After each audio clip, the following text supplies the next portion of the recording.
Microphone check, 1, 2. How's everybody doing? Can you hear me loud and clear? Phone check. Microphone check. I'm going to turn this music down just a little bit. What's going on, Sleuth? Not much. I'm having a great day. How you doing? Can't complain. A little bit muggy, but I'm hanging in there. Nice.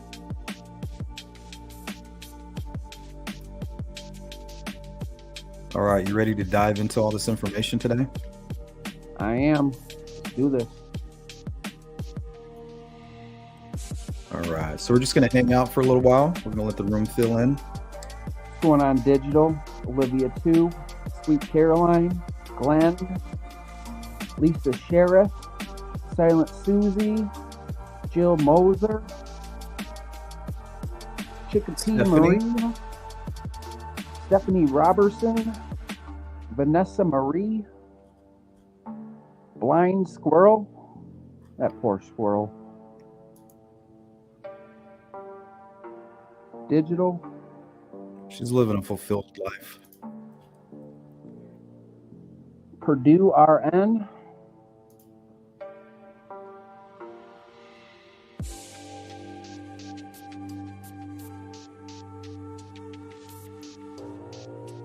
Tattoo You with a Hey, what's up, Tattoo? Good to see you. How you feeling?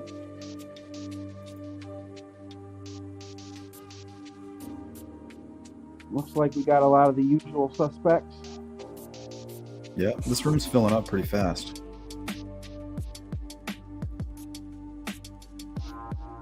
What's up, Johnny Sullivan?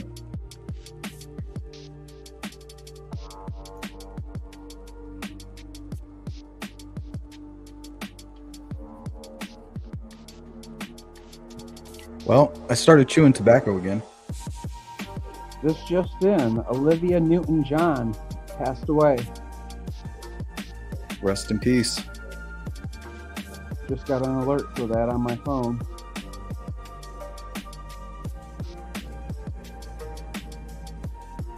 She was what, in Greece?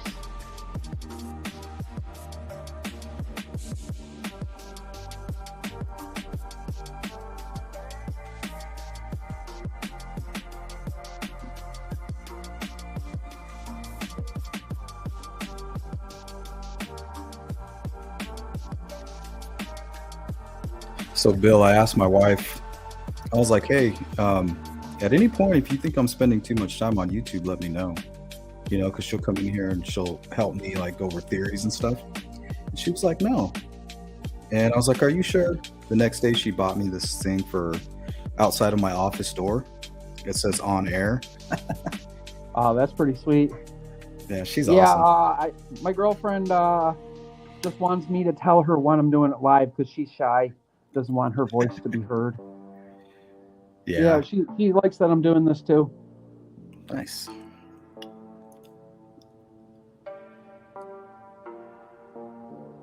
Yeah, it's good to have someone supportive of well, this is more of a more or less a career for you than a hobby, I guess, at this point.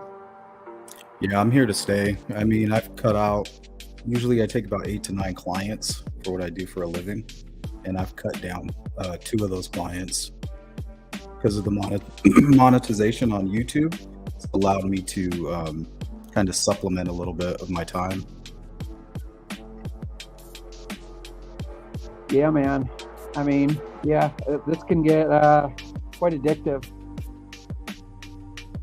Well, I think it's more like the relationships, like talking with Jill Moser, Tattoo, Chickpea, Joni, Hoodis, all these people that are just as obsessed, if not more than I am. You know, it makes me, I just feel a little bit at home or with my people, I guess. Yeah, you definitely do have a supportive and very intelligent comment section. Very intelligent. Yeah, we have. And you have like people who go deep, like what's his name, Frank? Frank's good. Did he ever say if he talked to that person who talked to the FBI? I'm not sure. I didn't follow up with them on it. Yeah, I'd be curious to see what came of that. Hopefully, Frank will pop in. You said that's a buddy of yours? Who, Frank? Yeah. I don't know him personally. Oh, just from being in the chat? Gotcha. Yeah, he's just a good guy. We talk, we email and talk behind the scenes, and he's helped me on a lot of stuff. He's quick, man. Like, if you have a question, he'll get the answer for you like within a few minutes if he doesn't have it. Good source. Yep. Oh, and I just wanted to comment. You did a good stream with Graz the other day. I'm glad you guys put whatever business you had behind you. You know. Yeah, I mean, I don't hold grudges, and I don't take anything personal. It's not about me. It's about those girls and other victims, you know. And I don't, like I said, I don't have any ill will towards anybody. You know what I mean? You should do it more often. The two of you have good chemistry, and the way you bounce ideas off each other is it's good stuff. Yeah, he's a good interviewer. He makes it easy. And real chill, Graz is like the most. I don't know. The name describes him perfectly. Yeah, definitely no hard feelings on my side. He could be falling down the stairs and be like, "Oh, hey, stop." Oh, shit, my thumb's broken. I think my fingers aren't supposed to bend that way.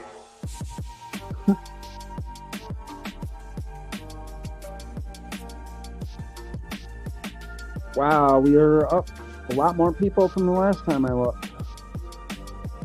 Yeah, it's still filling up. Yeah, we'll get started here in a minute. We got a long live stream. Hopefully, Bill, you can hang out as long as possible. You got me for the whole duration. Hopefully, we can dive a little bit into your timeline. Use that tonight as reference. I plan to if I can. Yeah, that's what I did it for. Use it up. Yeah, and I'm probably going to be working on my timeline as we go, so if I see anything relevant, I'll bring that up as well. Chickpea says, Sleuth, I have a crazy true crime video to send you. If you want a short one, the crime caught on home surveillance cameras in a neighborhood. Heck yeah. Going to do a members here pretty soon, and I'm going to show you guys some crazy stuff that has recently happened just in the past few days.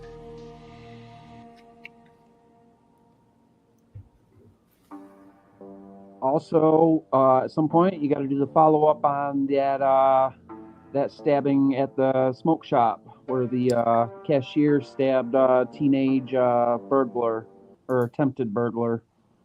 Yeah, I have a follow-up on that. He actually did an interview yesterday at about 3 o'clock his time. The person who was stabbed or the cashier? The cashier. I think he owns the place, if I'm not mistaken. Oh.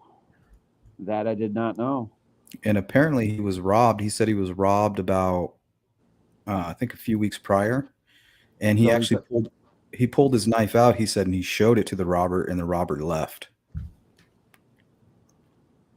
So he was probably thinking, hey, this time I'll do the same thing? No, this time he hid the knife. Oh, right. He had it on the side of the register, correct? Yeah, correct. This time he's like, I'm not going to show it to you. I don't want you to get away this time. You know what I mean? So the dude is already on edge. Yeah, he's on edge, and I guess he went and purchased a gun. After or before? After. He says, I see now that I have to have a firearm. So do you still think he's going to come up on charges? I don't think so. I mean, he's getting tremendous amount of support, and I don't know if it's really charges. I just think it's a more of a personal opinion. Like as a man, if you see somebody that's not really scary, you know, those guys. I remember when I first saw that, I saw those guys. I was like, who are these teenage punks? Like, those guys are about to get their asses kicked, and they did in the worst kind of way. And I just felt that the humanity behind it, there was no humanity there. And maybe I'm just turning into a pussy. I don't know. No. I can understand where you're coming from on this, but they're wearing ski masks. They're about a foot taller than him, and one of them jumped over the counter, which is about as stupid as it gets. Yeah, he's stupid, and he got what he deserved. Don't get me wrong there. One of them was taller than him. The other one I actually thought at first was a female. Hmm. Yeah, because last I seen, the police didn't release any of the information about who the people were under the ski mask, so Mhm. that is unknown at this moment, I think. They're minors. Yeah, that's probably why they didn't release their names. But Yeah, if they're so I got tried as an adult, their names will come out. yeah, I got a follow-up planned on that one too. Yep, yep. At some point, let me know. I'll come on live with you on that one, since Nice. I was discussing it with you. Has Yeah, I anybody mean, else in your chat come on and done a live stream with you? yeah, when I open the lines, sometimes I get sometimes 6, 7 people in here at one time. I just haven't done it in a while because of the trolls. So anybody in the chat, if you can break your the initial nerves of it's really easy. It's just like having a conversation on a phone with your pal. Yeah, and if anybody wants to call in, just let me know. I'll shoot you out the call-in link because that's what we're doing today. We're going to play all of the pressers back to back. We're going to stop and go. We're going to chop it up. We're going to address questions in the chat. So if you have anything for Bill, just put his name, at Bill, and then we can go ahead and address all the questions. That's what we're going to focus on today is dialogue between everybody that's joining this live stream. And even after the fact, in the chat, we'll follow up and we'll make sure to respond there as well. All right, so where are we starting here?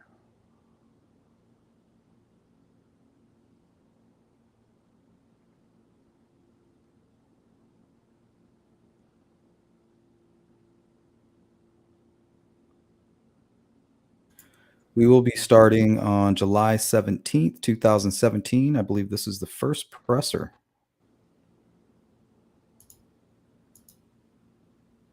Yeah, so we're going to get a nice dialogue. We're going to stop and go, like I said. We'll answer all the questions in the chat. If you have anything specific for Bill, make sure you go ahead and at Bill there in nice big letters so that we can address all the questions. And if you're watching the replay, we'll follow up on your comments in the comment section as well.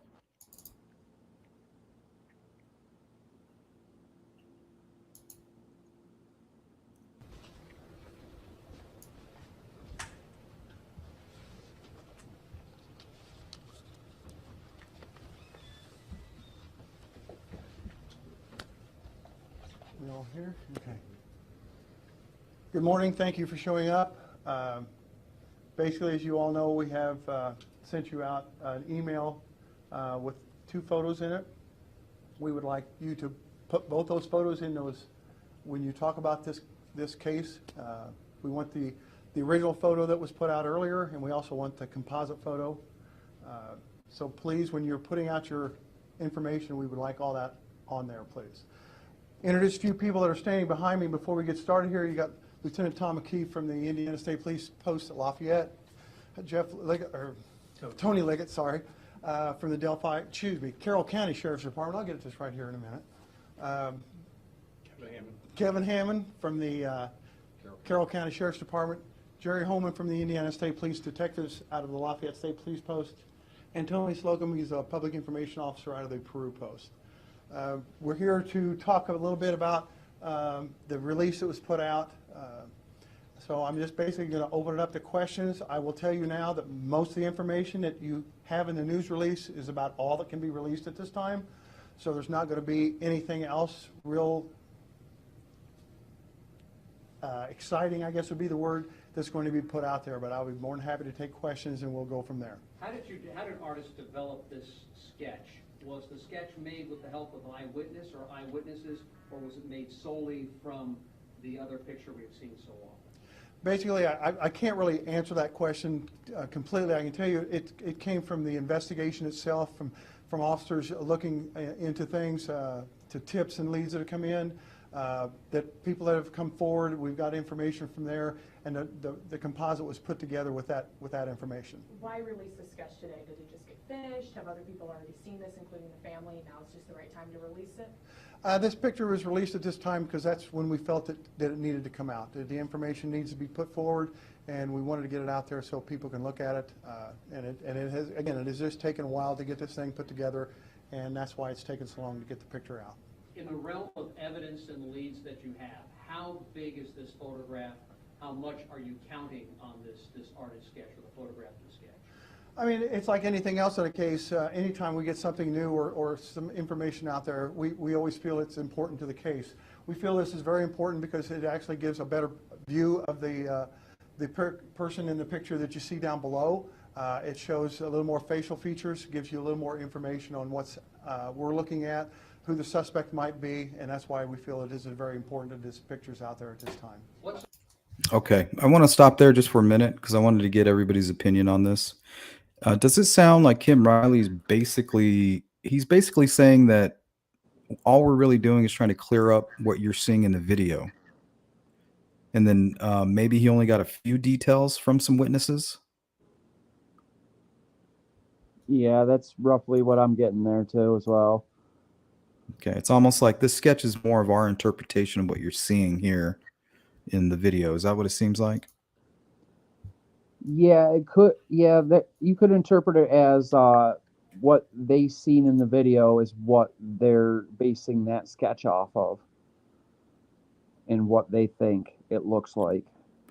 This one's, the volume's real low, so there's going to be some really good questions from the media that's there, and we're going to stop through that too, because they press him on that.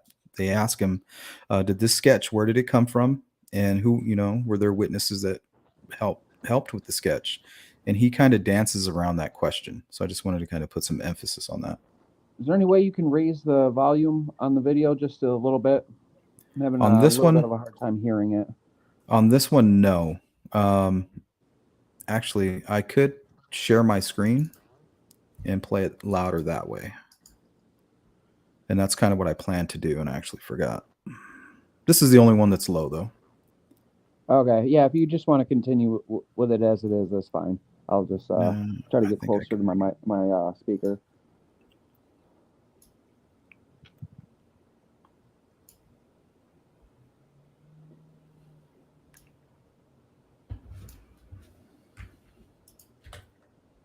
Okay. What's so striking about this? What is the thing that investigators look at and say, wow, that's the thing that's going to make this guy stand out from all the other men walking around? It's basically just a clear picture of his face compared to what you saw down below. We've got the information out there, the pictures out there. Now we got this composite that we feel that is the same. We feel it is the same person, and we just want to make sure that people realize that that picture is this person. We're hoping, and that they can get that picture and take that picture and get us some information on a possible suspect. How confident are you that is accurate? We're pretty confident. The information that was received. So another thing I want to do is just kind of take the information that we know to be true and the facts that we have with us today and compare what they're talking about and try to figure out what it is that the information they have behind the scenes, because we know now that they're not confident about that image at all. Well, what I will say is that the sketch that they're showing does look like the bridge guy photo, the screenshot that they had released from the video.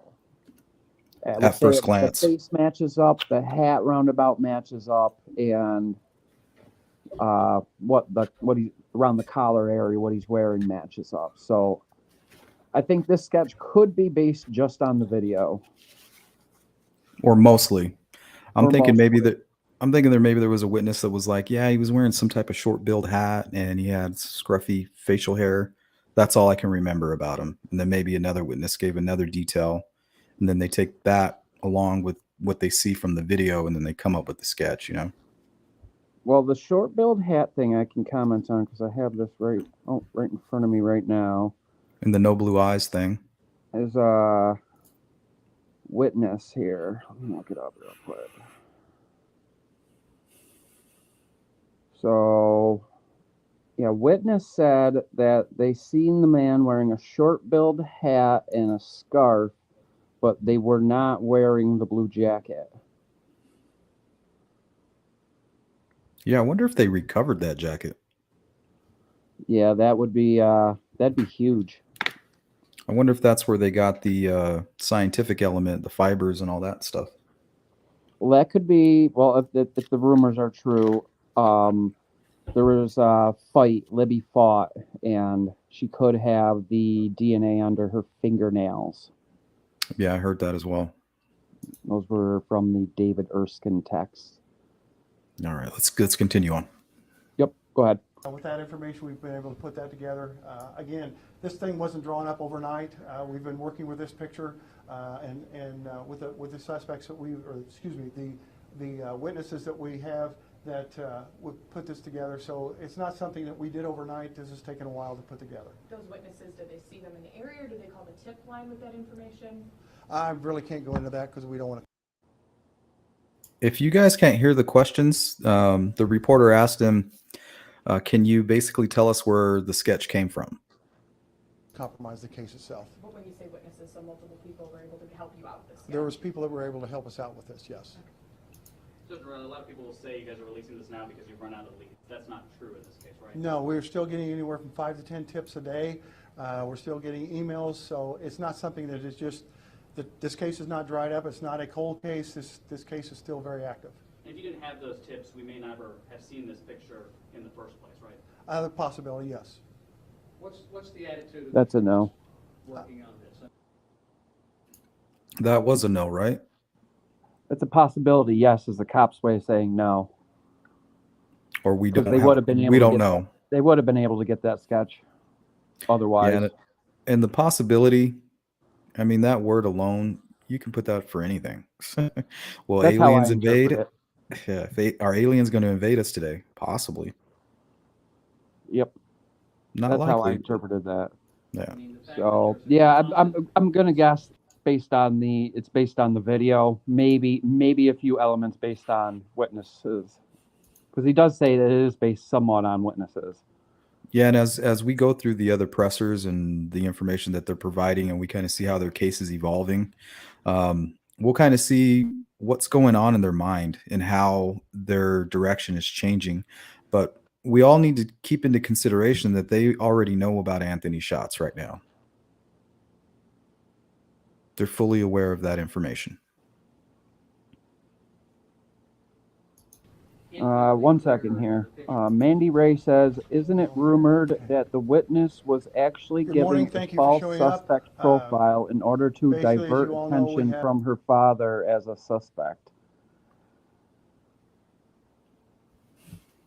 Well, you kind of, the way they make it seem is that they interviewed somebody and they may have been deceitful. And once they investigated everything, they realized that this witness may have been either mistaken or misleading. So I'm wondering if that has anything to do with it. Yeah, I had never heard that before. Yeah, that comes a lot with the whole DP theory. They try to tie that in and try to say that that's what happened to him. DP, the guy, supposedly the guy who found the girls? No, DP was a guy that was supposedly there around the time and was interviewed by police. Oh, okay, Google guy, right? No, that's JP. Oh, I can never get these initials right. DP is a guy that really got real popular because of True Crime Garage. They interviewed Skip and Faceman and all those people about him being a suspect. They provided all this Gotcha. information and stuff. I know Yeah. who you're. Yeah, I know the name now. Okay. I've sent you out an email with 2 photos in it. We would like you to put both those photos in those when you talk about this case.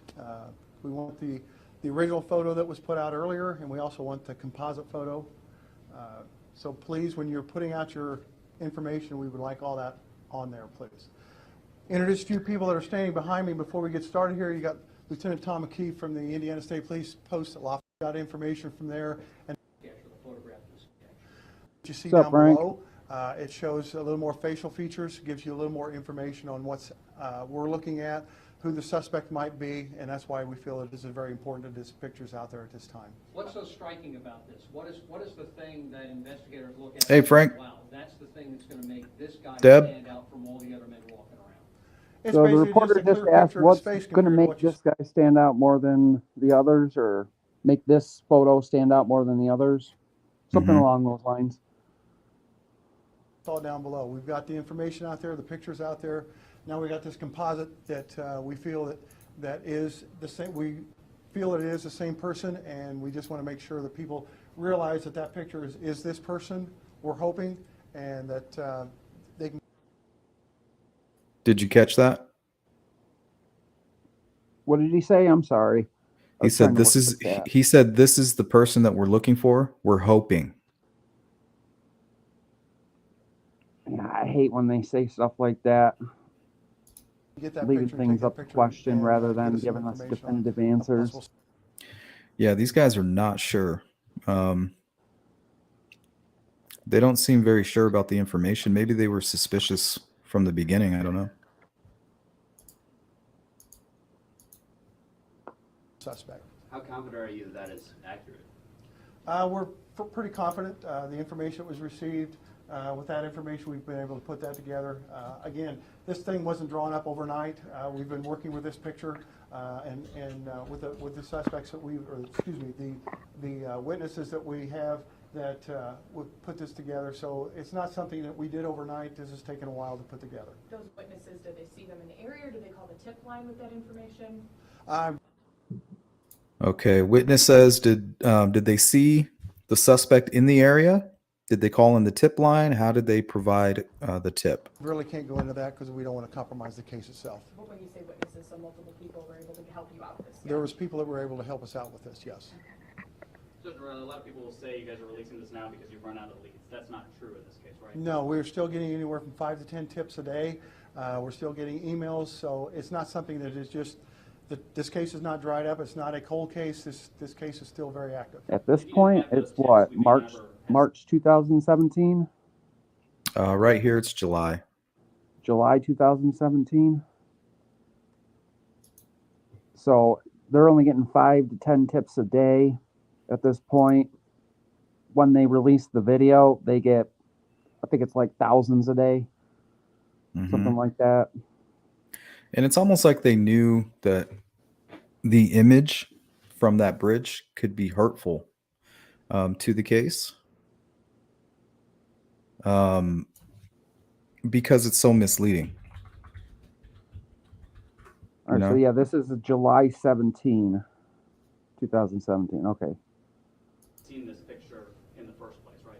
And then it says after this, Carroll County Sheriff Tobe Lesenby says investigators received at least 1,000 leads via email and telephone within 24 hours of Monday's release of the FBI artist sketch of the man.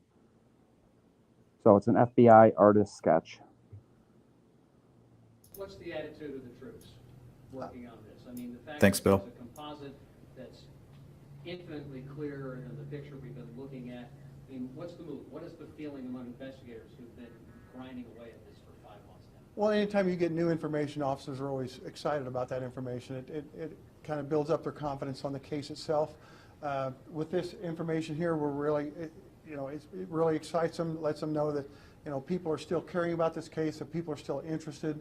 And when we can get somebody to come forward with more information, if we can get a name or at least a location of this subject, that would be great. But officers have never really gotten down on this case. I think they've frustrated maybe, but as far as solving this thing, it's something that's never, we've always felt like we were going to solve this case. Who made the sketch? ISP? Did you guys bring somebody specific in here to talk to those witnesses to come up with the exact look of this person? Or how does it It's work? basically just been a accumulation of all the departments have come together and we've put this composite together. Now, in the release, you talk about not to focus on the hat. It might not be accurate. Can you talk a little bit about that so people at home know why? Well, if you see the original picture down below, it appears that he's got a hat on that's got the flaps down over the, kind of down over the face. We want to make sure that you focus on the picture. We want to make sure the face is what you're looking at and not to worry about the hat. Even though that hat is not quite the same as the one in the picture, we want the facial features is what we want you to look at. If someone did recognize this person, what should they do? They can call they can call the tip line or they can email us. In the release, you mentioned some of exactly like his hair color and things like that. Can you talk about that information that you put in the release right now? Basically, the hair color is a reddish brown. She was, or the person was not clear on the color of the eyes, but the person said it was definitely not blue. She was the person was very obvious that it was not blue eyes. So we know that it was a female witness, right? He kind of dropped the ball on that one. I was actually reading a screenshot of, yeah, I think it was a female witness that seen the guy wearing the short-billed hat. Because somewhere it says she. Hold on, Yeah, let me he look. says he just said she about twice now. So Yeah, I'm wondering trying if to find this something else witness that corroborates that real quick. You can go ahead. I'm wondering if the witness who provided that information, she's also the same person that said reddish brown hair and the eyes weren't blue. So I'm wondering if all that stuff is still true. Is this witness still reliable? Or is she part of the confusion if she provided a lot of information that they used on the sketch?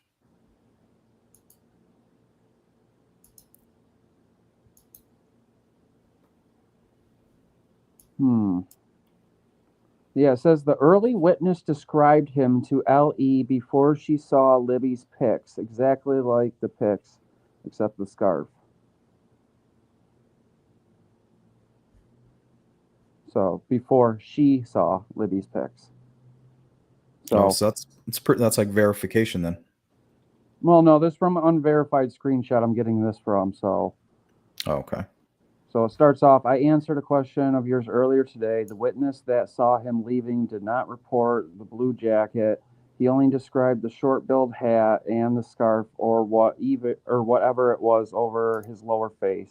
When he saw Libby's first pic, he was sure, however, that was who he saw. He spoke only twice about what he saw nearly 2 years ago and would speak no more for whatever reason. And then another person responded, so did BG ditch some clothing? That's a valid question.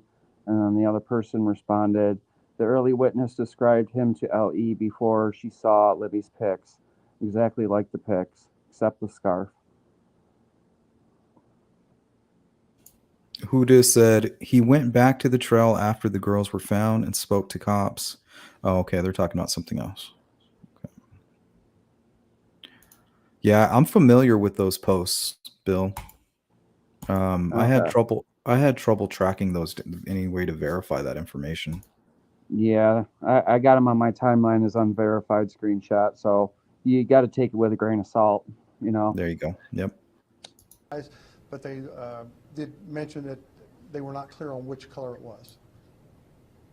So there are people out there who are sure that they saw this guy walking around that day and they helped you out. Is that fair to say? Okay. Yeah, pretty much that's what it is, yes. Those people come forward. What does that mean, pretty much? But they It's a way of mention saying that yes they were without not clear on which actually, color it was. saying yes, So there are people out there so who you are don't sure get that in they trouble. Yeah, so the question that the reporter asked Kim Riley was, are you telling me that there's 100% that there's people that seen him out there and they're sure that they seen this person out there? And he says, and this is his answer. This guy walking around that day and they helped you out. Is that fair to say? Okay. Yeah, pretty much that's what it is, yes. Pretty much. Like, what does that mean? So does that mean that maybe he was witnessed maybe somewhere away from the trail? Nearby, So perhaps? at this point, they haven't released the video yet, but I think they have released a screenshot from the video. Am I right about this or no? Yeah, they released that, I believe, on February like 16th or 17th. They released two photos from the video. Okay, so maybe he's trying to divert from bringing up the video because the video could be a large element to what they're talking about here. Okay, so he's basically referring to, well, kind of like that, but really we just looked at the video that we have. That's our eyewitness. That would be my guess, but Okay, that makes sense. what's your interpretation? I don't know. It was a strange thing to say. It was almost like, kinda. To me, I didn't know if maybe it was the video or if The witness, because the question is strange. The question was, is there somebody that was out on the trails that saw this guy? And he's like, well, kinda, something like that. So I'm wondering if somebody did see this guy, but it was maybe away from the trail. But I don't know. So we're not talking about Brad Heath then. No. Wonder Maybe. who they're speaking of. I mean, that's what I think of when he says something like that. He's like, well, not necessarily. You know what I mean? Right. Yeah. I mean, when they say stupid shit like this, it only leads to conspiracy theory. And in hindsight, now it's kind of like we kind of know what he meant. So that's what I'm trying to do here, is just kind of decipher all this information and see if we can find some new clues that we can mess around with. Right. Those people come forward right away, or did it take a little bit of time for those people to come forward? It's been a while. It took a little bit. People are scared or afraid to be recognized by the subject. So it just takes a while for these things to happen. Like I said, the picture didn't come overnight. We've been working on this for a while. Do you think this guy is still around the Delphi area? Do you think he's in a different state? That's what I hope this is all about. We've heard many times that somebody out there probably knows something and is really driving home the point today to make sure you call, no matter how little it may be, even especially if you recognize this person. That's what we want. We want people to call in, give us information. Anybody that can give us an identification on this subject or knows where the subject might be, that would be great. We would appreciate any information we can get. So still have that voice, now you have an even closer up picture, and you have this other, so 3 really pieces of solid evidence that you have that people can work with, so that's got to be big development today for the community and for the That is family. correct. We're really excited about the information that's being put out there. The detectives and all the investigators who are involved are just basically waiting for the phone rings. Will any more information or video be released from the cell phone that Libby had that day? I'm not going to comment on that. I don't want to compromise that case. Just to be clear, do you know this man's identity and you're not releasing it, or you don't know this guy's identity? We want to know who he is. Okay. Do you think someone in Carroll County, and I know you said that's the point of today, but do you think somebody around this area knows who he is and will possibly call in? We're hoping somebody knows from wherever. We don't care where it's from. We just want to be able to find somebody that can identify this subject and give us the information. From wherever. At this point, they are nowhere. At all.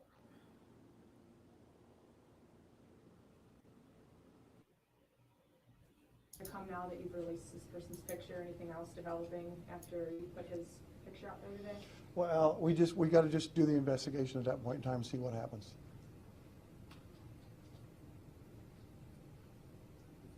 Anything else? Thank you. Thank you. All right.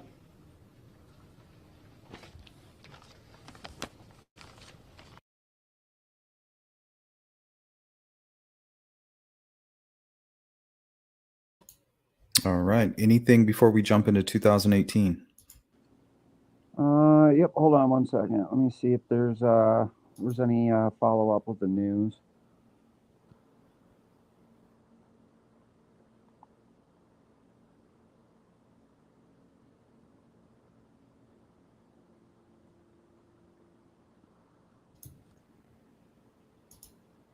Chopper says, whatever is on the recording they aren't releasing could be that one bit that could solve this case.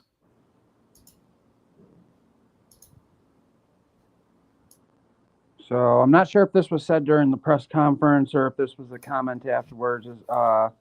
We've got the information out there, the pictures out there. Now we've got this composite that we feel it is the same person, and we just want to make sure that people realize this picture is the person. Riley said, according to police, there are no arrests at this time, and Riley could not comment as to whether they are close to making an arrest. This in 2017, as we know, they were not. But he assured everyone this is not a cold case, and they're still getting around 5 to 10 tips every day. We've always felt that we're going to solve this case, Riley said.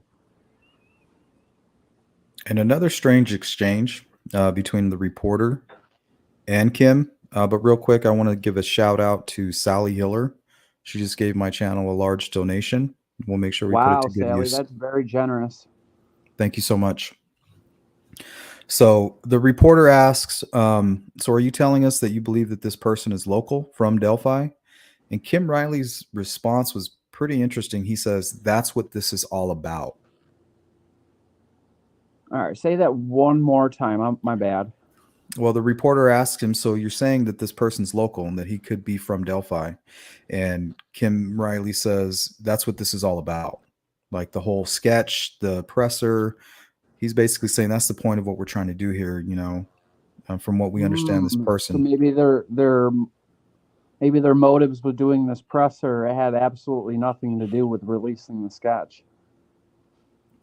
Yeah, it sounds like they wanted some more information on somebody that they were looking at. Maybe somebody in that room, as they keep saying. Because think about it. Let's say, like when the whole Anthony Shots thing came out.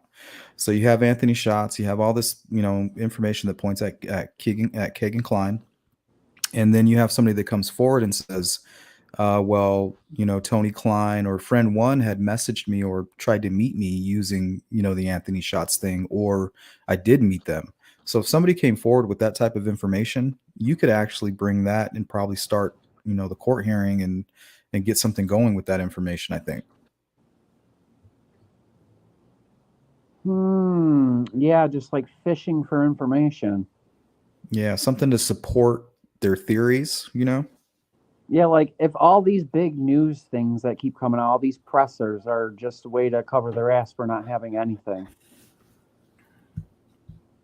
And like they say, that one piece. So it's like, okay, we know what happened, we know when it happened, we know the group of people who are involved. They're just staying tight-lipped. Yeah, like we know of certain characters, but don't know how they fit. Yeah, we know that they're involved, and we know that they can give us the answers that we need. But for whatever reason, they're scared. Because in this presser that we're about to watch in 2018, they even Kim Riley says, if you feel like we can't protect you, or no, Doug Carter says it. He says, if you feel like we can't protect you for whatever reason, I want you to know that we can protect you. Yeah, all these pressers with Doug Carter, it feels like he's having a direct conversation with a specific person. Yeah, or even a small group of people. Yeah, that could be as well. Yeah, I don't know. The way they say things is, I don't know, sometimes super confusing. Maybe, Yeah, maybe intentionally confusing. And they are kind of put on the spot, that you don't get into police work so that you can do pressers and stuff like that. So I'm sure that's kind of nerve-wracking having to set it up, I link think up that's with the why they media. chose Doug Carter, because that is kind of Doug Carter's job. Yeah, it is. And and to be honest, he's not the best at remembering names. Every presser, he forgets somebody's name. It's kind of weird. Well, yeah, that could just be chalked up to old age. I'm having that my problem myself. And I have his retirement video here. I'm going to play at the end. It's kind of touching. Yeah, hopefully his prediction is correct that by the end of his run they will catch this guy. Oh, I have that video too, but I actually have a video of Kim Riley, retiring on the job. Okay, let's get this one going because of time. Sheriff Tobe Lesby with the Carroll County Sheriff's Department. On this side, FBI Special Agent Mike Peasley, and then First Sergeant Jerry Holman. They're going to discuss today the things that have been going on over the last year with this case. Superintendent Carter will do most of the talking, and at this time I'll turn over the podium to him. Thank you.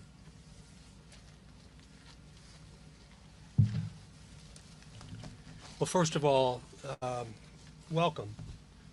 I didn't really know what to expect when I stood on this trail just a little bit ago, over the course of the last 15 minutes, but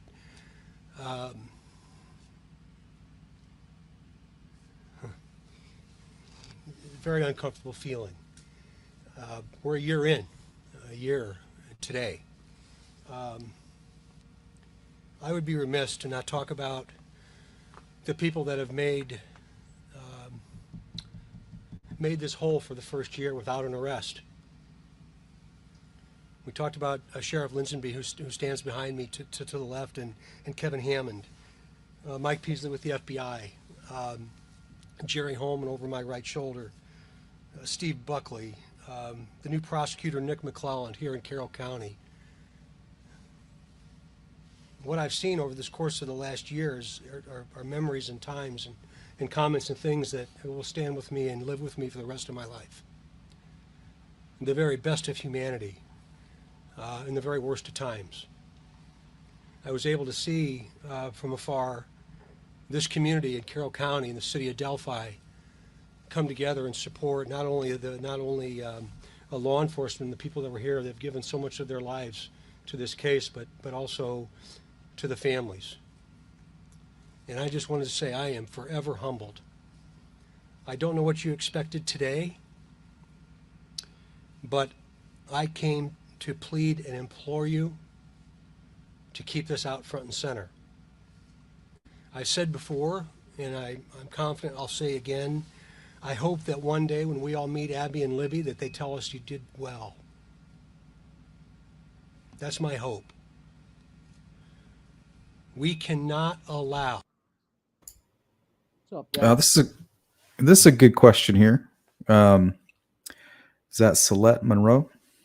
Do you guys think FBI helps or initiates what they will talk about before a presser? Says I do. I think so. I think that there's some manipulation going on, some mind games with the phrasing and certain things, and I'm sure that the FBI plays a big part in that.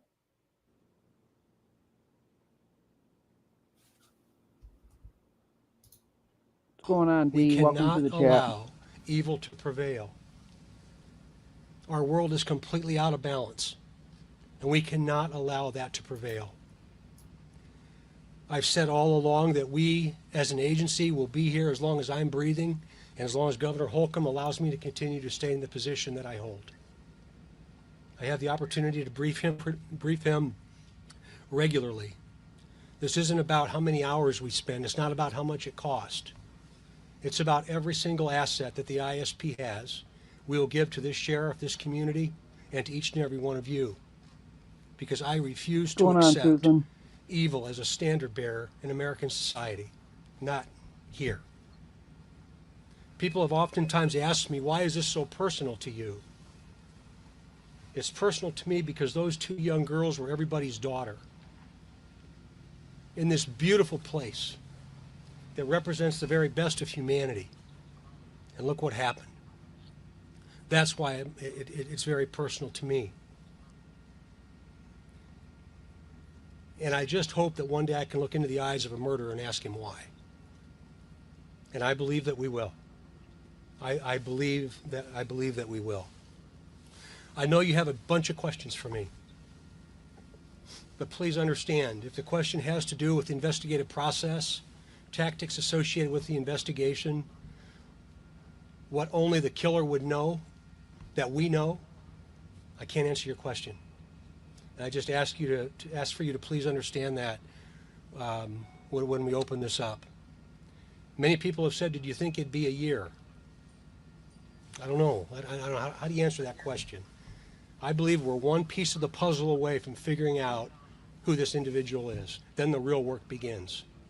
Over 30,000 tips. Thank heavens the FBI was engaged with us, with the Orion system and the expertise that the FBI brought from all over the country to allow us to manage that kind of data. We've had inquiries and requests for discussion from agencies all over the country, not only because this is such a high-profile case, but because of the complexities associated with the time since we found their bodies a year ago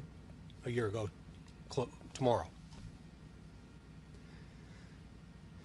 As I close my comments to you, I want to say thank you.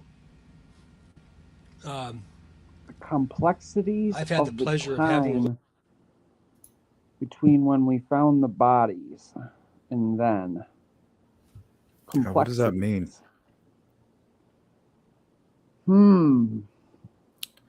Could have to do with Could have to do with what Liberty's social media life was like. Could have to do with the town of Delphi itself. Ron Logan and all that. Because if I'm going to be completely honest, Ron Logan's wearing like exactly the same clothes, same type of hat, same everything as the person in the Bridge Guy video. Well, that means that he's wearing the evidence then, and they would have tested it. No, I understand that, but that could be part of the complexities. All this like stuff. Aha! Finally, we got it, and then it turns out to be nothing. You know? Let's listen to that again. To that question. Yeah. I believe we're one piece of the puzzle away from figuring out the eyes of a murderer and ask him why. And I believe that we will. I believe that we will. I know you have a bunch of questions for evil as a standard bearer in American society, not here. People have oftentimes asked me, why is this so personal to you? It's personal to me because those two young girls were everybody's daughter. In this beautiful place that represents the very best of humanity. And look what happened. That's why it's very personal to me. And I just hope that one day I can look into the eyes of a murderer and ask him why. And I believe that we will. I believe that we will. I know you have a bunch of questions for me. But please understand, if the question has to do with the investigative process, tactics associated with the investigation, what only the killer would know, that we know, I can't answer your question.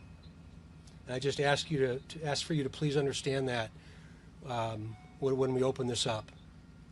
Many people have said, did you think it'd be a year? I don't know. I don't know. How do you answer that question? I believe we're one piece of the puzzle away from figuring out who this individual is. Then the real work begins. Over 30,000 tips.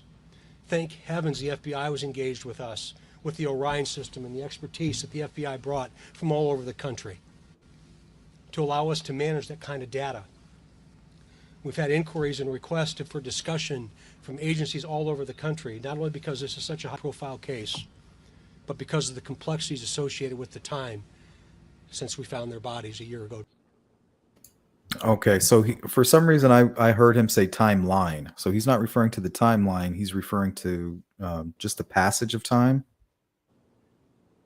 Yeah, they said like the complexity of time since we found the bodies. I don't know. That makes me think of just the investigation itself. Like somebody says, yeah, I was at the trails that day. Okay, well, now I got to go interview that person. And then I got to take all that information, follow up on all of the information that I just got from that interview, and go do like 3 new interviews that are stemming from that interview. During these 3 new interviews, I now realize that the first interview, a lot of that information was not correct. And that right there, just those 3 interviews, because of scheduling issues and things like that, a month or 2, 3 months could have already gone by. Can you imagine all of the fucking paperwork? Oh man. And none of it, and you could have stacks and stacks and file cabinets, and maybe none of it's even has any value. Probably at all. 99% of it has no value.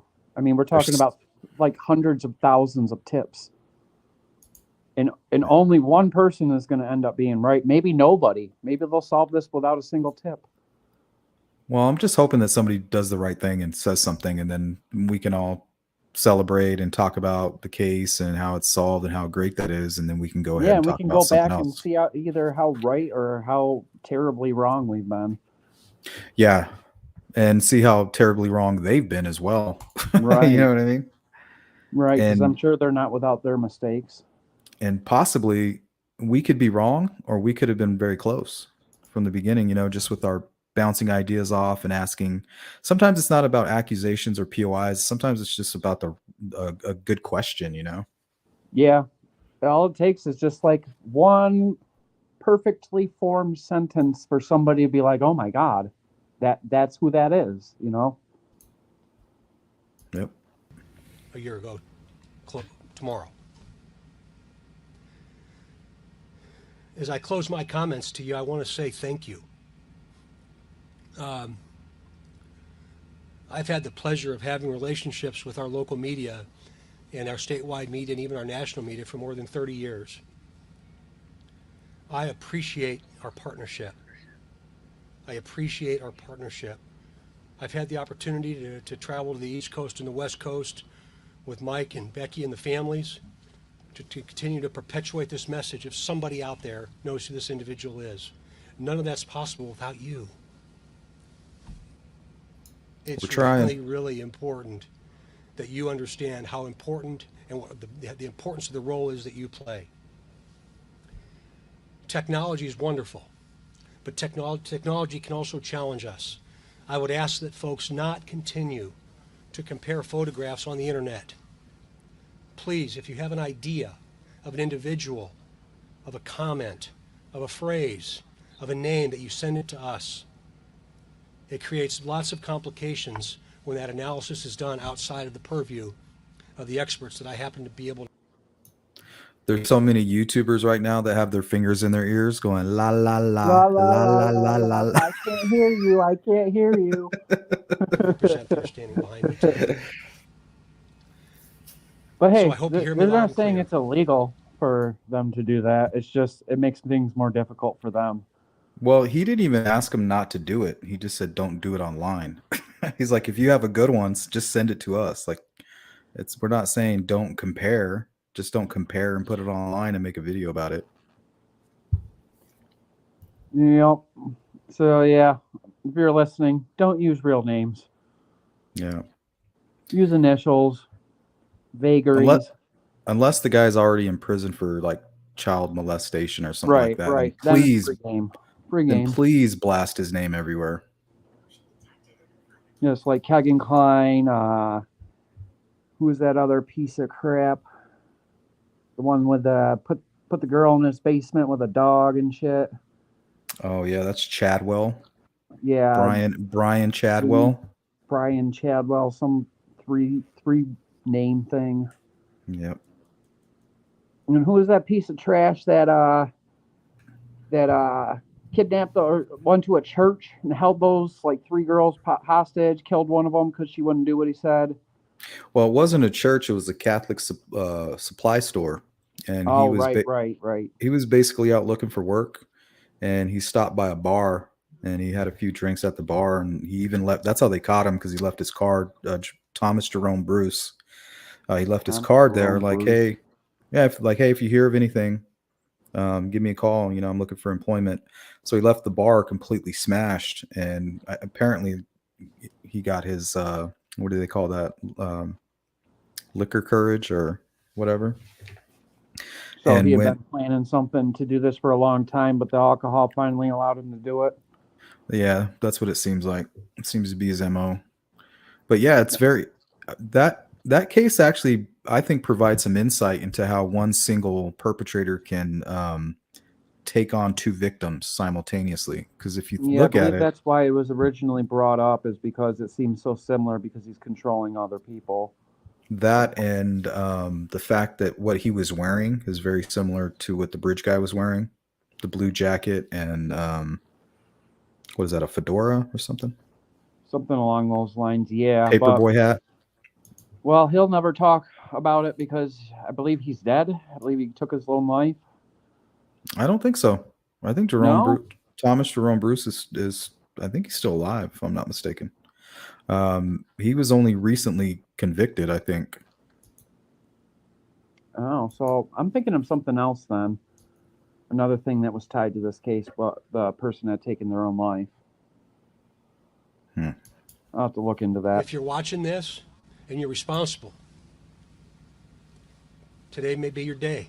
It might be tomorrow, but I can guarantee you your day's coming.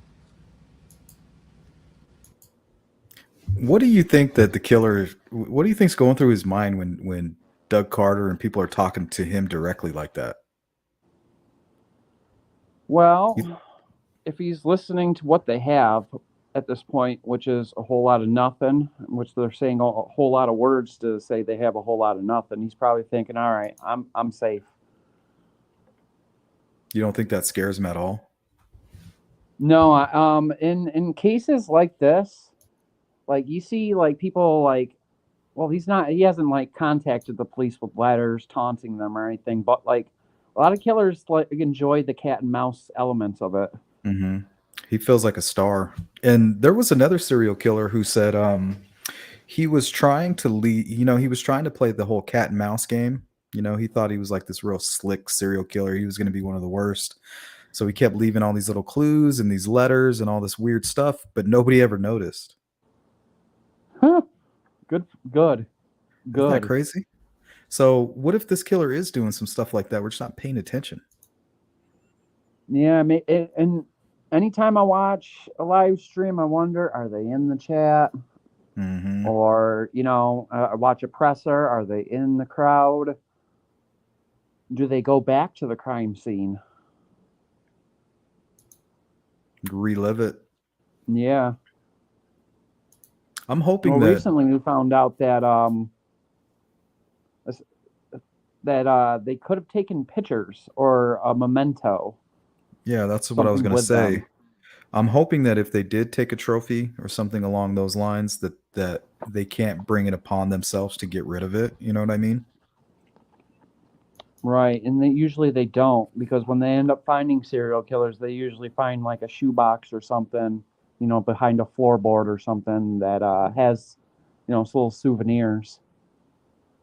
And in the Ron Logan affidavit, it kind of sounded like they were under the suspicion somebody was filming something or videotaping or something along those lines. They got to have some kind of evidence of that.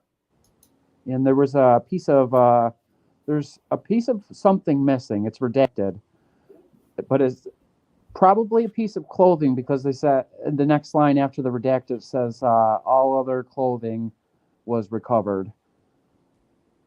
Yep, it was a souvenir. That's what I'm guessing. We That's got what to it seems to perpetuate the be. relationship that we. Well, the same thing that causes these people to kill is going to be the same thing that gets them caught. So, Right.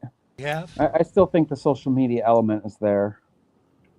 yeah, definitely. The motivation, I think that the social media and maybe even Keegan Kline himself is kind of used as a tool to kind of target the Yeah, if girls. Kegan isn't personally responsible for the killing, then he led that killer to them.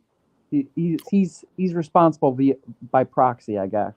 Yeah, he's the If dot. not responsible personally.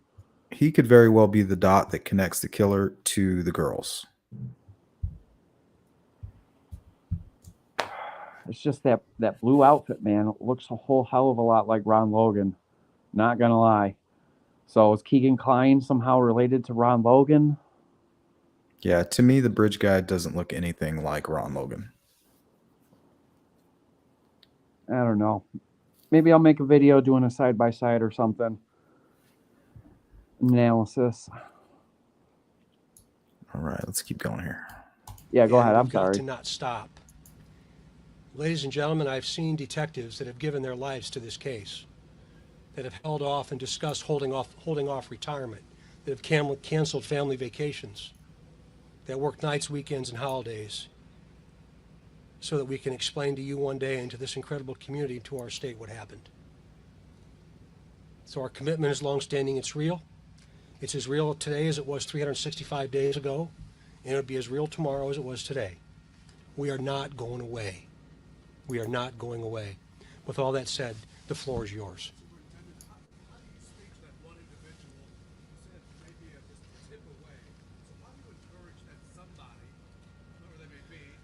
Yeah.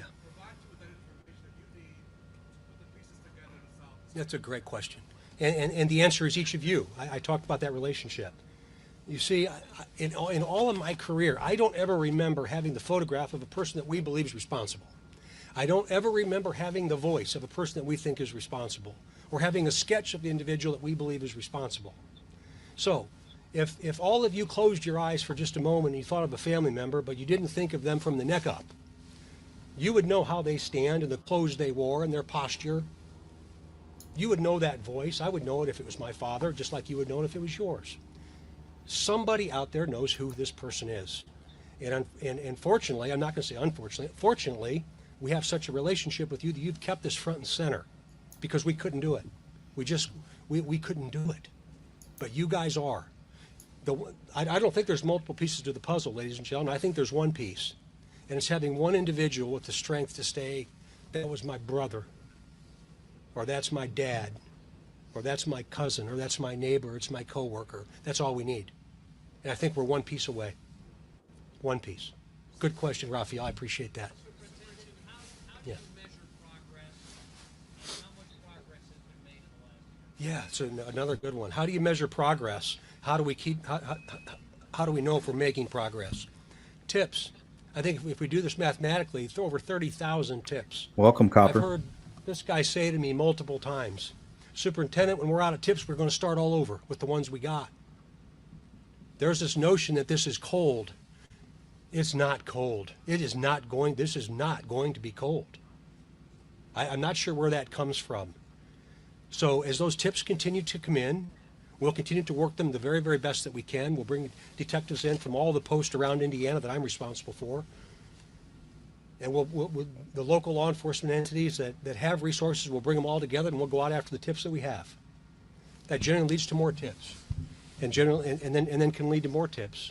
So we will continue to manage those tips, and when we're all done, we're going to start all over because that piece of the puzzle's in the pile someplace. Yes, sir. Daniel Nations, as we call it, person of interest. What does that mean for the Indiana State Police when we say someone's a person of interest? Well, I think the inverse to that statement is until there's somebody arrested, we're interested in almost everybody.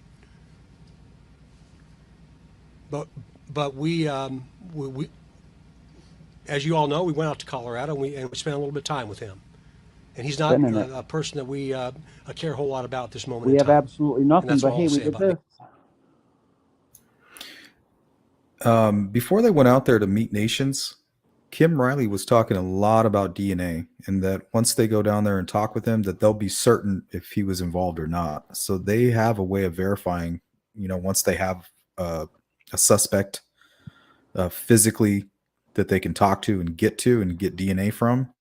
So it sounds like they're able to verify that information.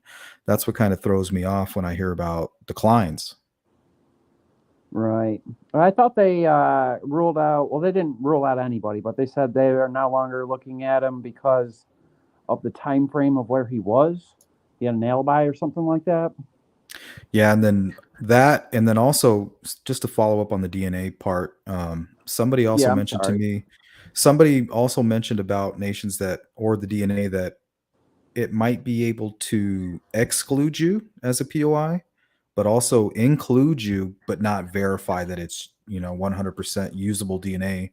But it can apparently it can exclude people with the markers that it has. So yeah, they have a DNA profile, but they do not have actual DNA. Yeah, or enough. Yeah. Daniel Nations. Maybe it's hair. Could be hair because you can't really tell DNA from hair, but you can get a rough profile of what a person would look like through it. Hair, and also if he cut himself and his blood kind of mixed in with some of the victim's blood, maybe. That could be because if there was a fight and they said that Libby's nails were bent backwards, then this guy might actually have bled. Yeah, he could have been cut. So I'm always looking. That's why I go back to these early reports. So when I see people being interviewed and talking, I'm looking for like large cuts on their hands and face and scratches and stuff like that. And it's also interesting what you're doing here with going back and reviewing the presser, seeing if you can apply any new information learned or any rumors towards what they're saying. And I'm learning their saying. habits. Yeah, I'm learning their habits. How do they lie? How do they withhold information? And how do they deflect? Yep. That's what, this is a smart idea. Gone by. Do you guys have a new path when investigating this case, or is it still relying on those tips? Is it, what you've been doing every day for the last year? Yeah. I think that repetitive nature is going to going to reveal something that's right before us, and we just don't know what it is yet. Superintendent, you have been on the national TV programs. You have harnessed the resources of not only your agency, but also the solutions of the FBI, Carroll County. Is there something that you have not done, sir? I mean, as you look at your checklist, what have you not done reasonably possible already to look into this case? What is that? Is there something you haven't done? You know, you're going to get into my soul a little bit with a question like that. Don't take yourself. Yeah, and I'm going to tell you why. I want to tell you why, because of what my eyes have seen and what the eyes of these fellows behind me have seen, that you haven't seen. About 3/4 of a mile from here. There is not a day goes by at the end of my day that I don't think is tonight the night that I'm going to get a call that something bad happened to somebody that I represent, an Indiana trooper someplace in Indiana. Or is there something that we haven't done that we could do?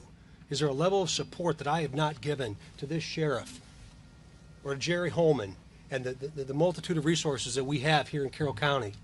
What are we missing? You see, we're human beings just like you. And this continues to play in our minds. Every single morning I wake up and I realize my phone might have rang, but everybody's okay. But is today the day in Delphi? Is today the day in Flora? It comes to my mind every single morning, and sometimes in the middle of the night. So I appreciate the question, Raphael. The answer is absolutely yes. I can speak for myself, and I can't even fathom what the folks standing behind me must think and the way in which it's affected their lives. So it sounds like he was really affected by what he's seen in the woods. So it was probably very gruesome. And not to mention, it's also children. Yeah, I mean, the rumors that I've heard, it was, yeah, I mean, it's got to be pretty bad, especially with an edged weapon. You know, we're not talking, I don't think, asphyxiation. The Ron Logan affidavit says lots of blood. Yeah, the But it killer also must have says, blood but on it, him. but He it must also have an injury, says but that it also oh, says that there was no struggle or a fight, though. so it makes me wonder if the fingernails thing is BS then. Because But I don't know how you do that would control two people like that, and well, I you're out in the think woods.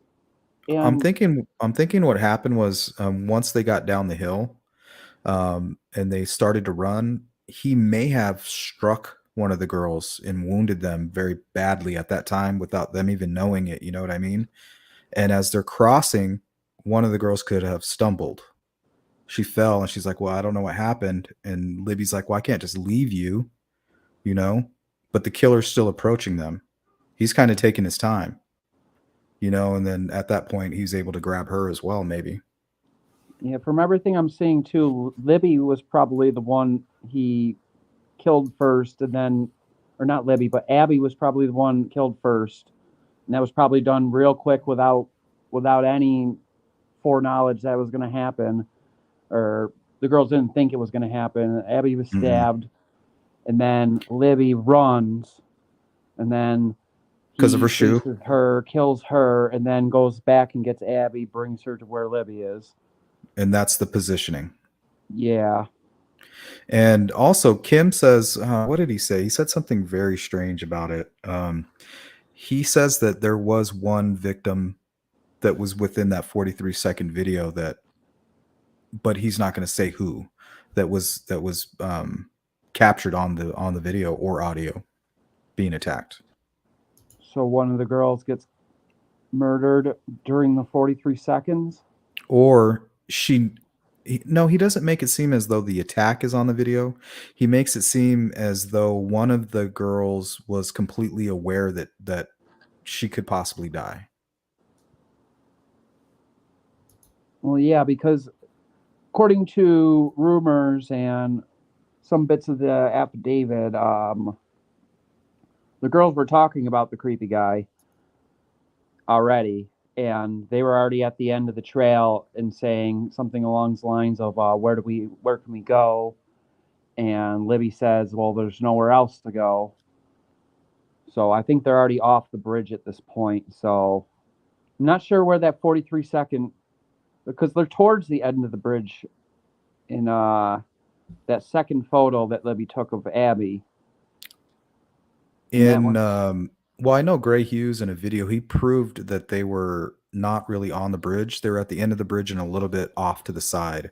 So they may have even gone down the hill and we're like, well, we can't go that way. You know, we got to come back.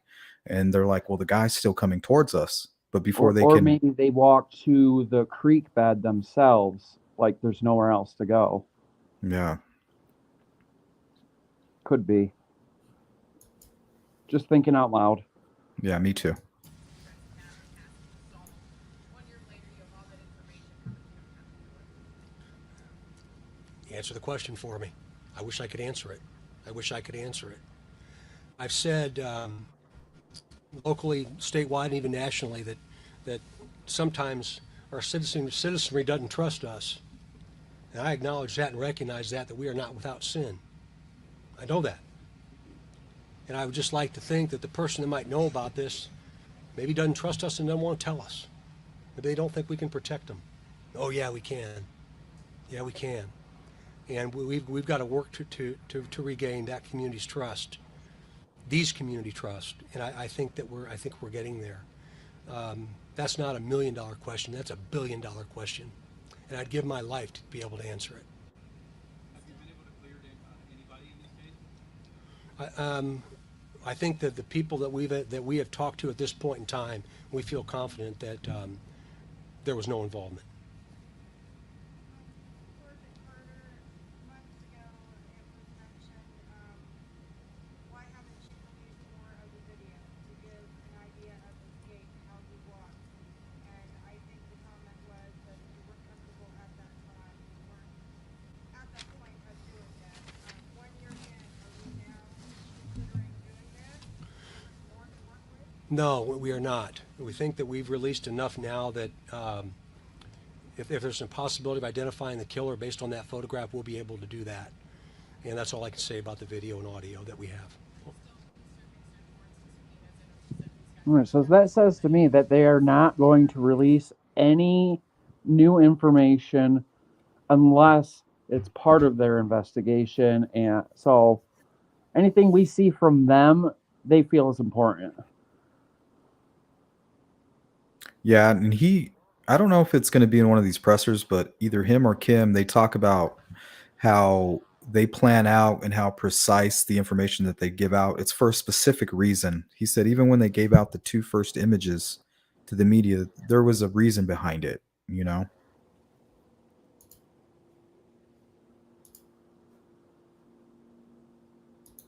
That's all I had. You can go ahead. Sorry.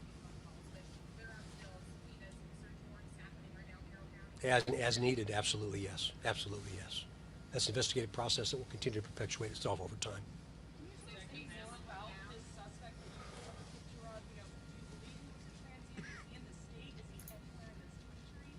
$1 billion question, isn't it? I don't know. Would you say the case has slowed down? Obviously, not COVID by any means, and so many tips still coming in, but has it slowed down a little bit? Maybe not as many leads, or? As with any major case, it ebbs and flows, right? I mean, the rhythm, it ebbs and flows. And this one is certainly no different. When it does slow down, it gives these incredible servants standing behind me an opportunity to take a breath. Then about the time they get that breath, something else happens and they fire right back up into high gear. I have no indication to believe that that's going to stop or slow down.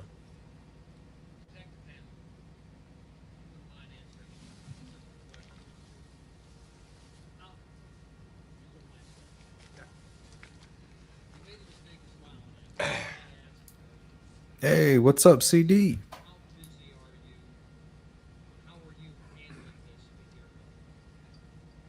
Physically, I'm handling it fine. As Superintendent Carter says, I think about this every night I go Physically, to he's bed. handling I lay in bed donuts. thinking, what could we? Physically, I'm good. Mentally, now. We could see that, bud. Done today. Who do we need to follow up on? It's a never-ending with me. Weekends, I'm still working on it. There's weekends I've come into the command center and just do stuff on my own, just to get stuff done by myself. So I think he even thanks it's the community for 24/7 bringing almost snacks. I think he does. for me. Or buying him lunch and stuff. Yeah.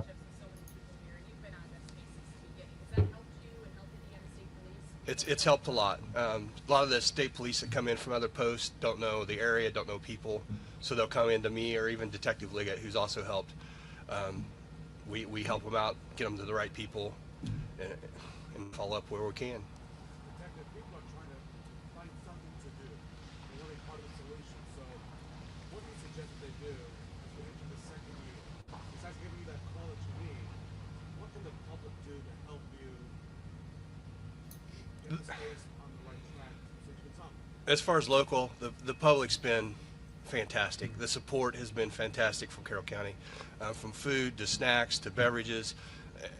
Just every time I go to a local store, they're, hey, we're thinking of you, we're proud of you. So the local support has just been great. But just stay vigilant. If you see something, let us know. I mean,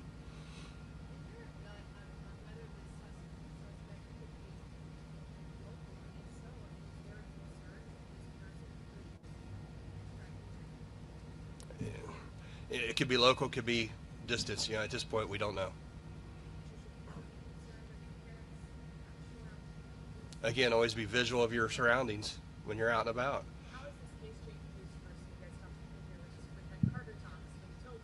So I'm wondering, is Kegan Anthony Klein already on the radar at this point? Yes, his house has been raided and he was let go. He was on their radar as of the 21st of February Okay, wow. of 2017. Maybe That's then when they said, I think we were onto something early on. Mm-hmm. They either met Ron Logan or Anthony Schatz because that's when they were serving all these search warrants. Right. So Kegan Klein, you have the ski mask incident that happened on the 20th. Friend of Libby's reported, hey, this guy with the Anthony Schatz or whatever was also who I was planning to meet here. There was a guy with the ski mask, of course. And then he also, when she reported the crime, she told law enforcement, look, this Anthony Schatz guy that I was talking to is also talking to Libby. And that's when it all started. That's when they finally had access to the Anthony Schatz information. It's not something that they found on their own. Oh, so it was a tip in. Mm-hmm. Well, it was part of a separate investigation and a witness who said, hey, look, these are connected. I got more information to add to my timeline. It's never ending. Never ending. It's always changing. It It's affects good, though. me because I have children at home too. So No, I am understand that. This more has got to vigilant really mess with you. to my own children than what I ever was before this had happened. Especially knowing that he's seen the full video, he's seen the crime scene, he's probably been to the crime scene. Like,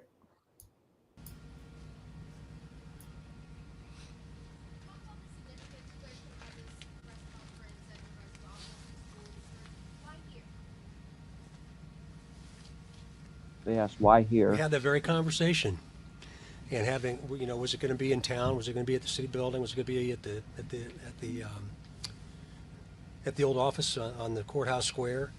I was pretty adamant, in my opinion, was that it's where they last were, and they walked right here. They walked right where I'm standing. I thought that's why it was significant to have it here today.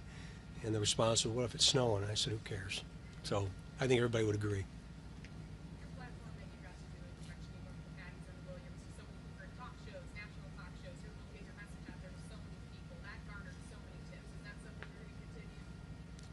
Listen, every single opportunity that we get to throw this out to the front, whether that be in a newspaper in small town southern Indiana, or whether it be on a national stage, Dr. Phil was 135 countries and I think 20 million people.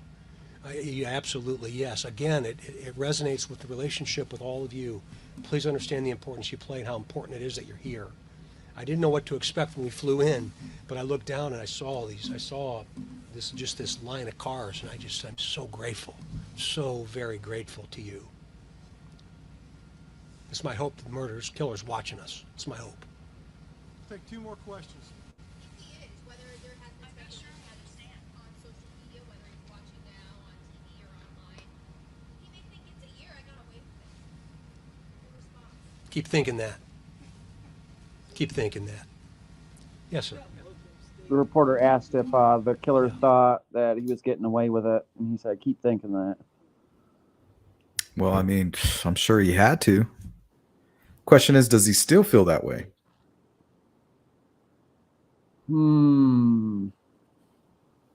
Well, if he's in jail already, then he ain't thinking that anymore. But if he's out there still, he's probably thinking, I got this. Probably thinking he's going to do it again. Or has? Or has, yeah.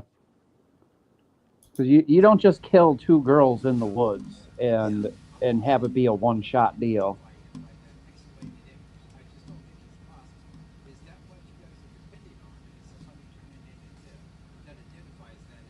That's one piece, of course, and I agree with you completely. But that would be one investigative step for us. The other investigative step might be a hunch, might be a notion that someone has. It would be great if someone came out and said, "Yeah, that is this person, first and last name. I know it is." But likely. My wife just brought me a beer. Your wife is awesome. Very likely from an individual, yes. I'm so spoiled.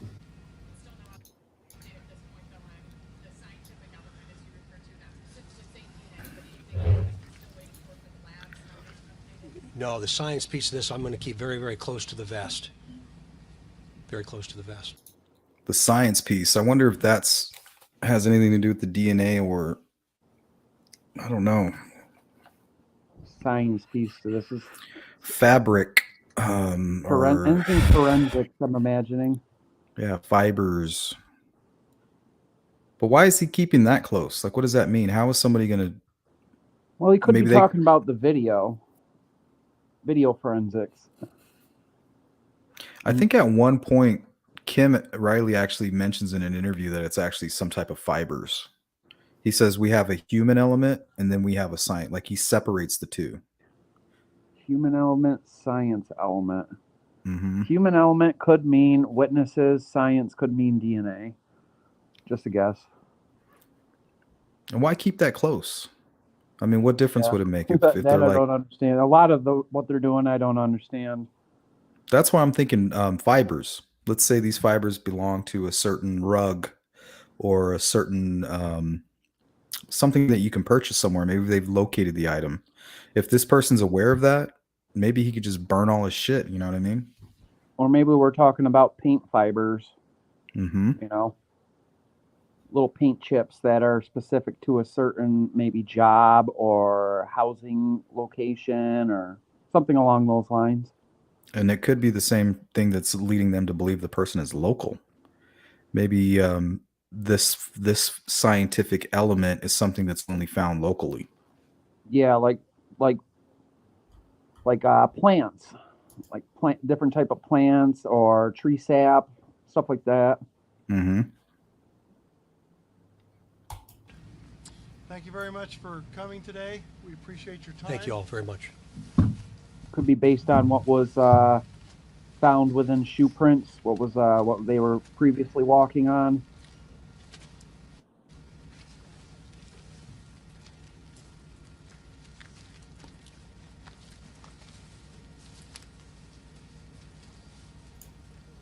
We're going to see Randy grab it here in a second. He comes walking onto the trail. He's like, "Get out of my way."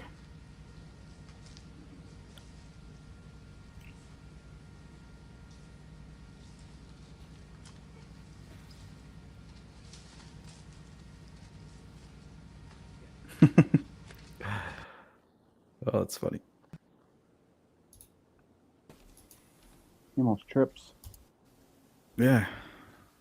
He's pretty nimble for a big guy. Yep. Okay, I want to thank you all for being here. My name is Sergeant Kim Riley. I work for the Indiana State Police. Before we get started, I want to do a few housekeeping deals. Make sure you've got your cell phones shut off or put on vibrate, please. We don't want them going off during the conference. And if you do need the restrooms, or go down these stairs here, and basically the women's is at this end of the building and the men's is at the other end, so it's quite a walk for both ways, so just be aware of that. We want to thank you all for being here. I wanted to thank the Carroll County Commissioners for letting us use this building, in this room down here. I would like to introduce you to the Carroll County Prosecutor, Nick McClellan. He will be the main speaker today. He'll be the one that you'll be talking to, or be talking to you. But the other people standing up here, I want to go from one side to the other here. We've got Sheriff Tobe Lesenby on this side. Then we got Chief Steve Mullen with the Delphi Police Department. And we have Superintendent Carter from the Indiana State Police. Fire in the bowl. And the FBI SAC, Danny Yamara. Right, oh, sorry, right there. Nick, would you like to come up? Sure.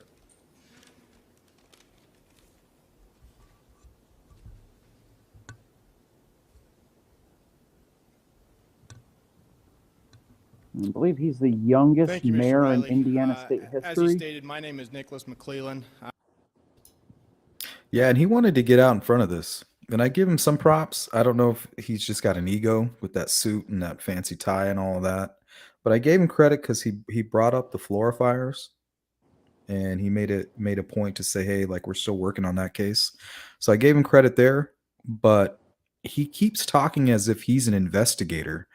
And I can see the look on Doug Carter's face and some of the other law enforcement that's there. They seem confused by that. Yeah, yeah, he does seem like maybe he's stepping over his boundaries a tad bit. Mm-hmm. I am the newly elected prosecutor here for Carroll County. I want to welcome and thank everybody for being here today.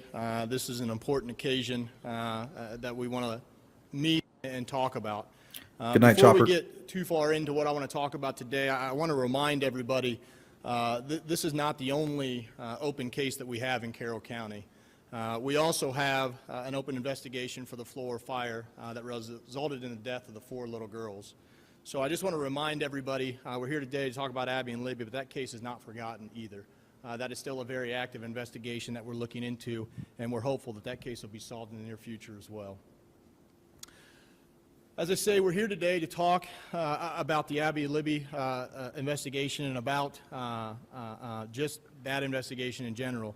I want to say that everyone appreciates you being here, and I'm thankful as well. As when I say everyone, I'm talking about Unified Command.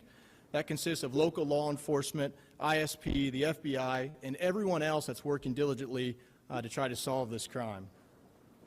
I want to express all the hard work and dedication from all law enforcement officers that have been involved. Anna Lisette says if fibers were from a car, the car could be crushed, or a carpet could be changed in a house, or a garment could be destroyed, or the vehicle could be burned. After reading your comment, it reminded me of Ted Bundy. When he found out that they had DNA evidence, they made it public. He went and cleaned the car out in front of the law enforcement that were staking out his residence. And he was just waving at them while cleaning out the DNA from his vehicle. They've taken time away from their family, from their lives in order to try to solve this case. And so I want to that say kind of that makes me wonder why they would release that information then. Like, why even say it if it could hurt your case? Yeah, why even mention the science element? Right, yeah, if he brought up fibers, why? Brought up DNA, why? That seems like something that they should keep to themselves. Yeah, I agree. Everybody's work on this, not only the people standing behind me, but everybody involved. This case has affected the community in so many ways. I know that I have the dedication of the people behind me and the people behind the scenes that they will not rest until we get this thing solved. What's up, Dave? Abby and Libby deserve that kind of dedication, not only from me, but from everybody involved. They deserve that from us. The community has the promise from me and from my staff that my office will do everything possible to support the investigation. I know that I have the full dedication of all the agencies involved as well. The goal is the same for all of us. is to bring the individual responsible for these actions to justice. As Mr. Riley stated, we're not going to discuss the specific aspects of the investigation today.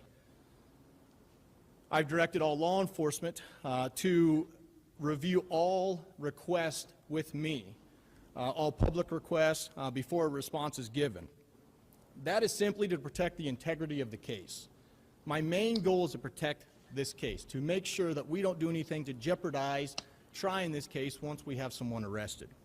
And so in that vein, please be patient with any request that you make. Please understand that when you make a request through law enforcement, that they've got to meet with me, and we're going to meet as a group and give you an answer if we can, an answer that we can give you that doesn't compromise, again, the integrity of the case. Again, I appreciate everyone's patience, and I know everyone has the same goal that we have. And again, that's to bring the individual responsible for these actions to justice. So I hope everyone understands and appreciates that. I hope everybody understands and appreciates the process, and hopefully we can work Doug Carter together. is a very Media is twitchy an guy. Yeah, he's a head scratcher. Like, he's constantly doing something with his face and moving his face, and it's distracting. Yeah, it is. Important tool that we can use, an important tool that we want to use. We've had to date over 38,000 tips. On any given day, we receive a dozen or more tips. We anticipate more tips coming in after today's conference, and we're prepared for that. We have detectives, officers, and analysts working on these tips and investigating all possible evidence from these tips. All the tips are greatly appreciated. All the tips. We want to encourage people to continue to call in with any information that they may have. What's up, Lamb? I always use the old adage, if you see something, say something. Nothing is going to be considered a dumb tip or a tip that we don't want.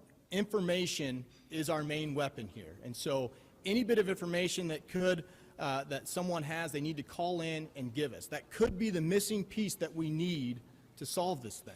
That could be the missing piece that we're waiting on that ties everything together. I know the family has done everything they can to keep this in front of the media, to encourage people to call in tips, and I'm doing the same thing. I know the family's been fantastic. I appreciate their dedication and their resolve to get this thing solved. But any little tip could be the piece that we need. And so we want to encourage people to keep calling in those tips, keep giving us the information that you have. With that being said, we have put up today a poster here that's to my left. Now, this is what the Unified Command believes makes a good tip. That doesn't mean if you don't have all this information that you don't call in the tip. Even if you don't have all this, continue to call that tip in. Let investigators take that tip and let them track down what they can from that tip. So no tip is bad or irrelevant or unusable. Again, information is our main weapon here. So what makes a good tip? Name of the suspect that you believe it is. Any identifiers, whether they have tattoos, birthmarks, long hair, short hair, height, weight, beard, mustache, any kind of things like that. A birthday, an approximate age if you have it. Last known address if you have it, or where they frequent. You want to rewind when he says the of beard or why- mustache and look at Doug Carter, what Doug Carter's doing? Keep tips, keep giving us the information that you have. With that being said, we have put up today a poster here that's to my left. Now, this is what the Unified Command believes makes a good tip. That doesn't mean if you don't have all this information that you don't call in the tip. Even if you don't have all this, continue to call that tip in. Let investigators take that tip and let them track down what they can from that tip. So no tip is bad or irrelevant or unusable. Again, information is our main weapon here. So what makes a good tip? Name of the suspect that you believe it is. Any identifiers, whether they have tattoos, birthmarks, long hair, short hair, height, weight, beard, mustache, any kind of things like that. A birthday, an approximate age if you have it. Last known address if you have it, or where they frequent. Any explanation of why you believe that this is the person involved. And then finally, what connection they have, if any, to Delphi. Why do you believe that they're connected to this case in any way? So I encourage everyone to keep calling in tips, even if you don't have all this information, but in the ideal world, this is the information we would want. This is the information that makes it easiest for investigators to look into that tip and track down on what information they can. I would encourage people not to do side-by-side comparisons on social media, or not to state that they have a tip on social media, whether it be Facebook or Instagram or Twitter or whatever that may be. That just muddies the water and hurts the investigation. If you have a side-by-side that you think is legitimate, or you have a tip that you think is legitimate, call it into the tip line. Either call it into the tip line or use the email or website address that we have where you can submit the tip through there. Let investigators work on that tip. Let the professionals take that tip and do what they can with it. Again, the tip line is outlined in the poster here. It's also, the email is also outlined behind me, so make sure that everyone gets that. Once a person sends a tip over email, you will get an automatic response. Then if an investigator needs to follow up with you, they'll call you or email you back. Just understand you may not get a call back or an email back from an investigator right away. As I said, we expect more tips to come in now after this press conference, and that's the hope. The hope is that we can use media to get this out in front of people again. We want people to know this is not a cold case. This case is not closed. We are not done with this investigation. There are countless people working on this every day. So we want to get this out in front of people and want people to know we're still actively investigating all leads. We're still working on this case. I think about this case every day. I'm confident that we're going to get it solved, and I'm confident that I have a dedication of everybody standing behind me and everybody you don't see here today, that they're going to work and dedicate their lives to this until we get it solved. This is important. So I want to thank everybody for being here again. I appreciate it. There's just not enough I can say for all the work done by investigators and by the family. I don't want to end this without saying thank you to the families. Thank you for everything you've done. So with that, I'll turn it back over to Sergeant Riley, and he'll take it from there. Thank you. Wow, that guy said a whole lot of nothing.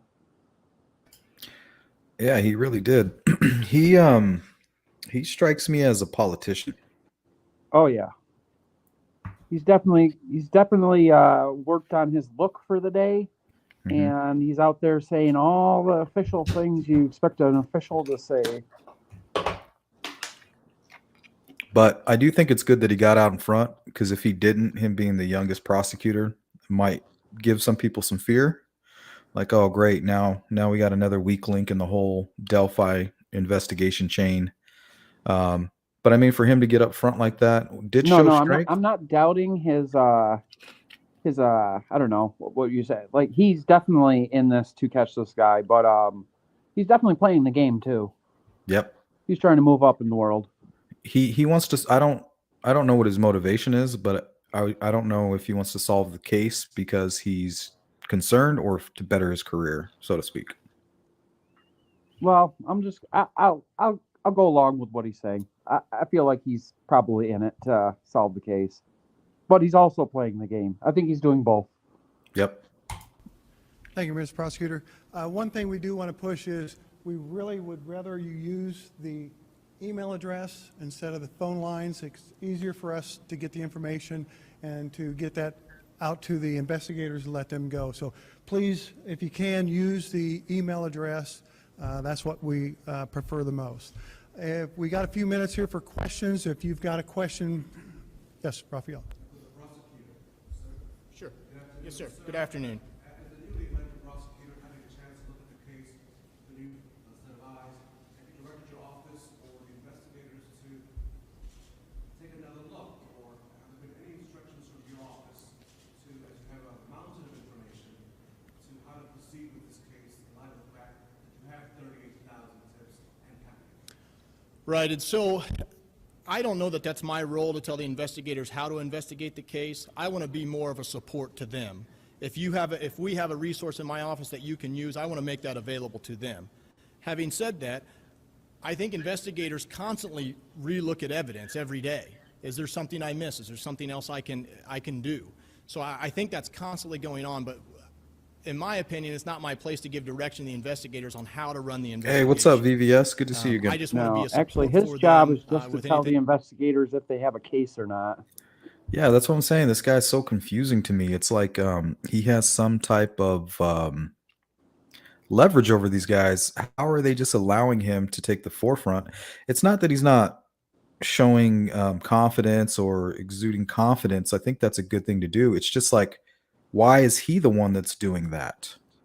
Right. Yeah, that's a little confusing because all he does is look at the information that the police have already gathered and say, well, we can't use this, we can use this. That's really his role. I wonder if he maybe has some experience with media or something. Maybe he took a That I class can do in through my college for office. public speaking or something. Yeah, why else would they put him in the forefront like that? Really, all he's going to be doing is defending the family when this goes to court, if he's still the prosecutor at the time, or even Yeah. if he's the prosecutor that does the case. Sometimes they use like an assistant district attorney or whatever. Yeah, assistant DA. Yeah. Well, the reward is still there. To my knowledge, I don't know the exact amount, but I think it's around $225,000. So the reward is still there.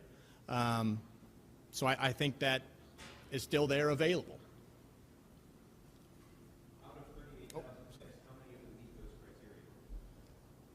That I can't comment on. No.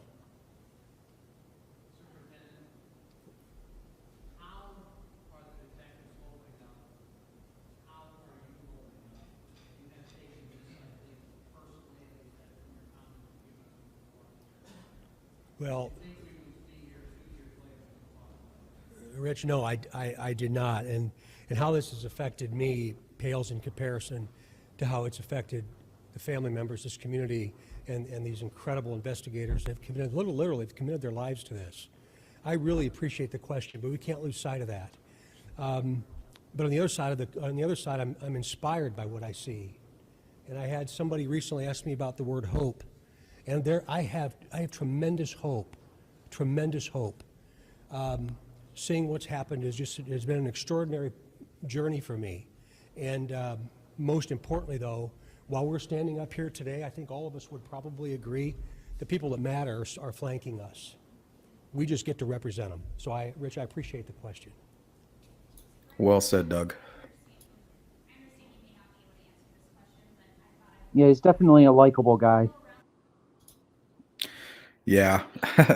And it's horrible because in the 2019 presser, when he's giving out that new information, the family is just right there in the front row. Like all the family, like the grandparents, the aunts, the uncles, the cousins. And I think he almost cried. I think he almost broke down. Yeah, this guy wants to catch him just as much as the family does. I believe that wholeheartedly. Yeah, because it's awful that Kim Riley he retired without being able to solve the case. I don't think Doug wants to have that happen. No, and a couple of the other guys are getting close to retirement too. And I think that's who he was referring to when he said some of these men up here have put off retirement. I think he may have been referring to Kim Riley. Yeah, Kim Riley's got a little pepper and salt in his hair. Yeah, he looks a lot younger than he is, but in his retirement video, you can see it kind of caught up to him. He looks a lot older in that video. Well, hopefully he'll live long enough to see the day. Yeah, I hope so.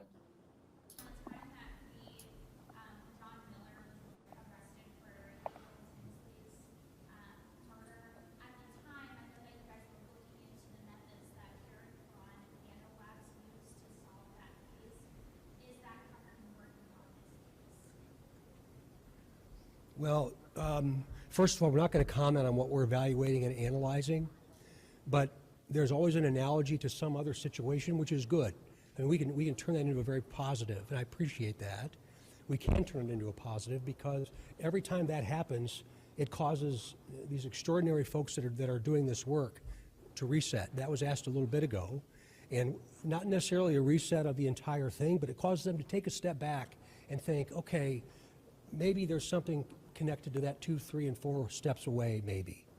So as technology continues to evolve, we certainly hope one day that we can show our complete hand to this. But today's not the day to do that. Superintendent, on the issue of hope that you mentioned, sir, Yes. the April Tinsley case, solved last year for 30 years. Oh, that reminds me. That was something I was going to say to you that I forgot, Bill. When I interviewed JP, I asked him questions about what they were asking him in his interview with law enforcement. He said one of the questions they asked him was, "So you were out there taking photos, and the girls made fun of you, and you just flipped out." Interesting. So that So kind. maybe the girls said creepy guy, person took it as an offense, attacked them. Well, Mike Patty says that the girls are known for if they see people that are strange or whatever, they might film them and talk about them later. Yeah, I remember Like, hey, hearing that. yeah, like, hey, look at the weird guy we saw today or whatever.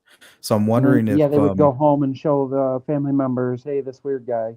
Or, and they didn't know they were being stalked, maybe. yeah, maybe when they first get on the trail, oh, they're whispering to each other, creepy guy. He overhears it. They keep walking, gets on the bridge. Hey, that creepy guy's still there, you know. Like, oh, you want to film me? Like, I'll give you something to film, you know? Right. Like some type of anger issue or something. Now, do we know if there is other video, or has it just come out that this is the only video?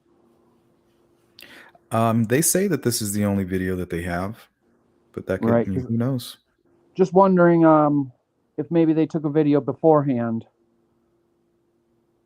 Because I don't know. Actually, the quote says they started taking pictures for fun, but started the video as a precaution. So maybe only one video. I don't know. I'm just trying to figure that out. The rumor mill says that other people took videos that have the girls in the video, and they also have some other suspects or people that are, I wouldn't call them suspects, but young individuals who are all wearing black and wearing masks. And it appeared that they were filming like some type of low budget, like making a student project almost. Right. And this is pre-COVID, so masks are out of the ordinary at that time. And I'm wondering if in the background they caught these gentlemen, and at one point one of them takes off his mask and reveals the young face, maybe? Could be. Older guy, younger guy. Older guy on the bridge, younger guy down the hill. And then when the girls go down the hill, they see more people. And that's when they take off running. And so the bridge guy, if he's working with other people, he doesn't need to be super athletic. He doesn't need to be this, and that. If he has somebody with him that have those traits. Right. Yeah, an accomplice would make sense in a scenario like that. And I'm wondering if the girls did get to the end of the bridge and they're like, "Man, we've never gone any past this point. We don't know where to go." And the guy's like, "Well, you got to go down that way. That's where I want you to go."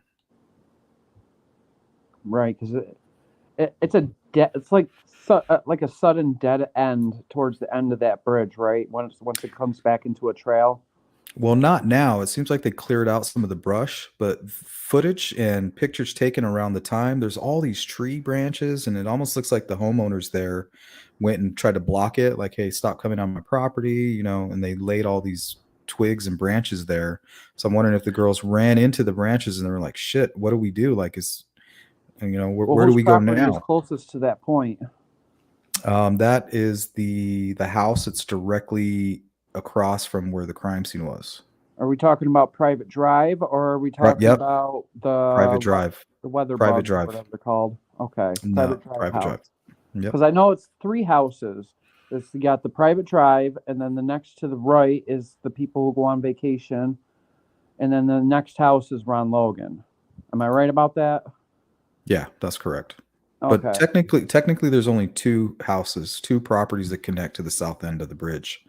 But you would have to walk some way and then take a right to enter the other property, which I think belonged to the dog lady. So dog lady might be weather lady too? Yes, yes. Oh, interesting. Hmm.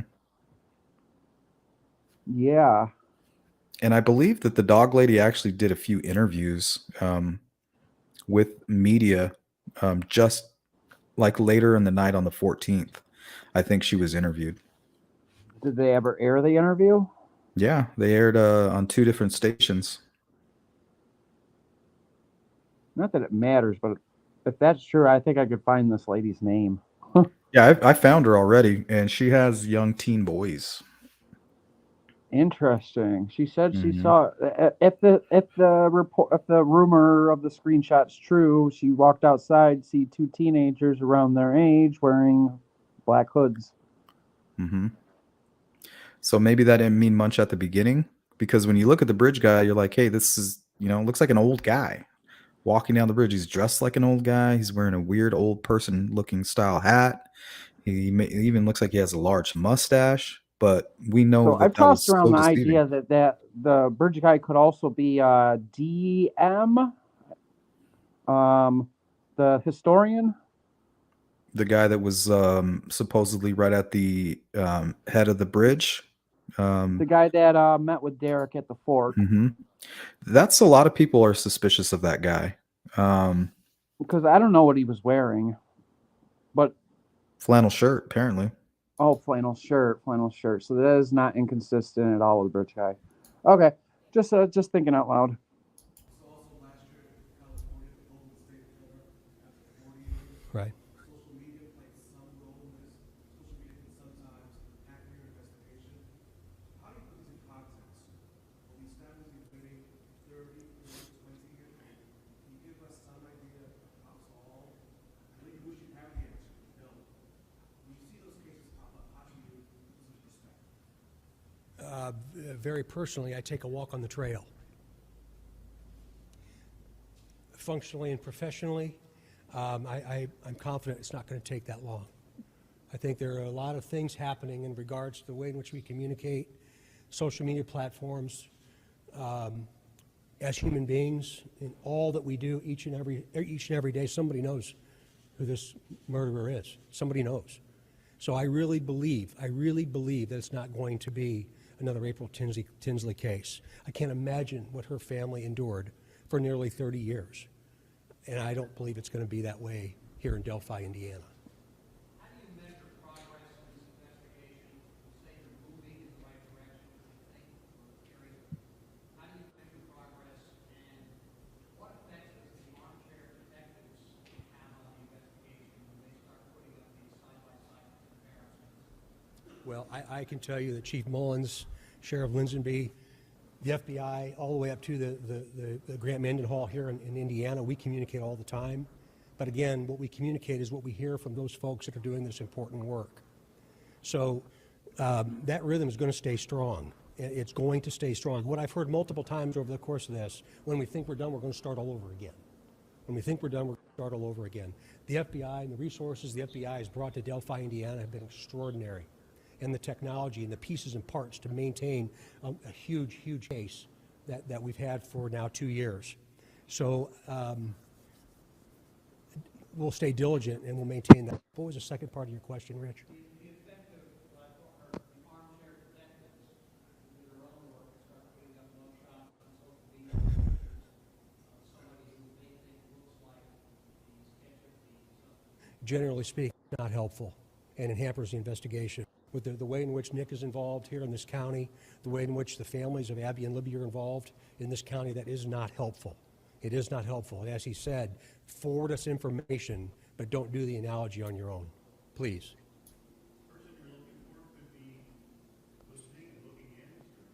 La la la.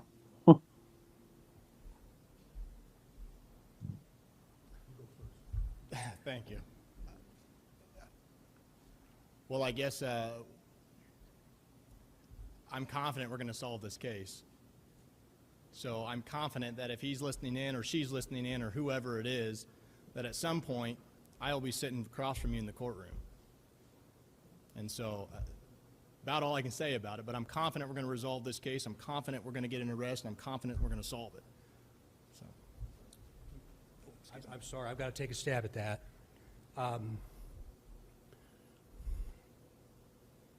It's the first thing that my simple brain thinks of in the morning. It's the last thing I think of at night, and I know I represent everybody else that's dressed like me today. If you're watching, we're coming. If you're watching, we are coming. This county of Carroll and all that has happened here and all of the sadness associated with this county is unacceptable in a civilized society. But the flip side of that is look what's happened in this community because of these tragic events. I mean, the unity and unification and what's actually coming of this and the positivity associated with human interaction is really something to watch. But if you're watching, as Nick said, I hope that I am able to stare him in the eye and ask him why. Because at the end of the day, the two behind me are the ones that matter the most, then the family, then this community. Superintendent, there's been a lot of information that has not been released, causal death, things that undead, DNA that was extracted. At any point you feel like you're going to answer those questions? At this point, we don't comment on anything about the investigation. We're here to focus on Abby and Libby and focus on that, look, this is not a closed case. And again, if someone has a tip for something, call it in. Let us investigate it. And again, this is what makes a good tip, the poster here behind Sergeant Riley. If you don't have all the information, it's okay. Still call in the tip. But I don't want to touch base or I don't want to talk about the specific aspects of the investigation at this time. Can you talk about why that's so important that you guys keep that information close to us? The main reason is for the integrity of the case, right? At some point, this case is going to go to trial or come to the courts, and we need to make sure that the integrity of the case is solid, and so that's the main reason. Any more questions? So, Mr. Prosecutor, just to be specific, my colleagues have asked, we know that there's video by a heroic young lady who lived in Germany. Is there a reason why you don't release the video of this gentleman, suspect, that makes sure more of his paid to work what he's doing? Is there a reason why you're not doing that in an effort to protect? So you just put that in its context. I know you can't talk about the evidence, but we know it exists, so you at least address the evidence. Well, unfortunately, and the fear sound like a broken record, it kind of falls in the same category, and so I'm not going to comment on that at this time. Again, I want to focus on kind of the things that I talked about today and just let everybody know that the dedication to solve this thing is here. It's not only here in my office, but here behind me and everyone supporting this investigation. And so I don't want to comment on that. I want to focus on, the fact that we've gotten tips, we keep getting tips, and we hope to continue to get them until we get this thing solved. So. The reporters are asking good questions. It's just they're not getting any answers for them. Yeah, it's all theater, really. And this was on February 13th of 2019. So this is basically their presser on the anniversary of the crime. Don't they release something? Yeah, New? here, no, but in April 22nd is when they do the new direction presser. And that's what we're going to end with. So you can kind of get an idea it wasn't planned at all. I apologize, but no, we won't discuss anything regarding this active investigation, but we do provide any and all resources we have to support and advance this investigation.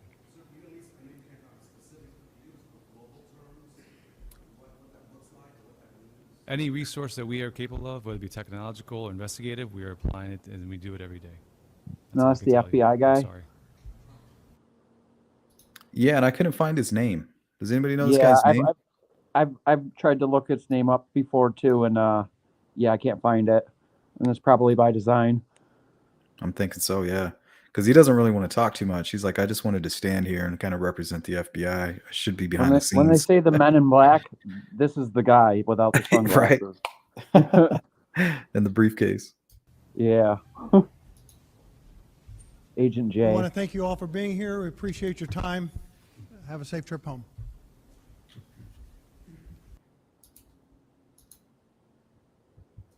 Okay. So we'll play the final 2019 presser. I'll play after that the interview Kim Riley gives about the new information and where we're at as of 2022. We'll take a look at Vincent Kowalski. He does an interview about his image, or when he was a model, his model image is being used for the Anthony Shots profile. Not Is it not a only different that. one, or is it the one where he's on the exercise bike for some reason? Yeah, he's the one. It's the one where he's on the exercise bike. I never understood why he needed to do that. He's That was he's so playing weird. the game too. Yep. And just after that, we'll look at Kim Riley's retirement photo, just to kind of give him some props and give a shout out to him. Yep. All right. Good man.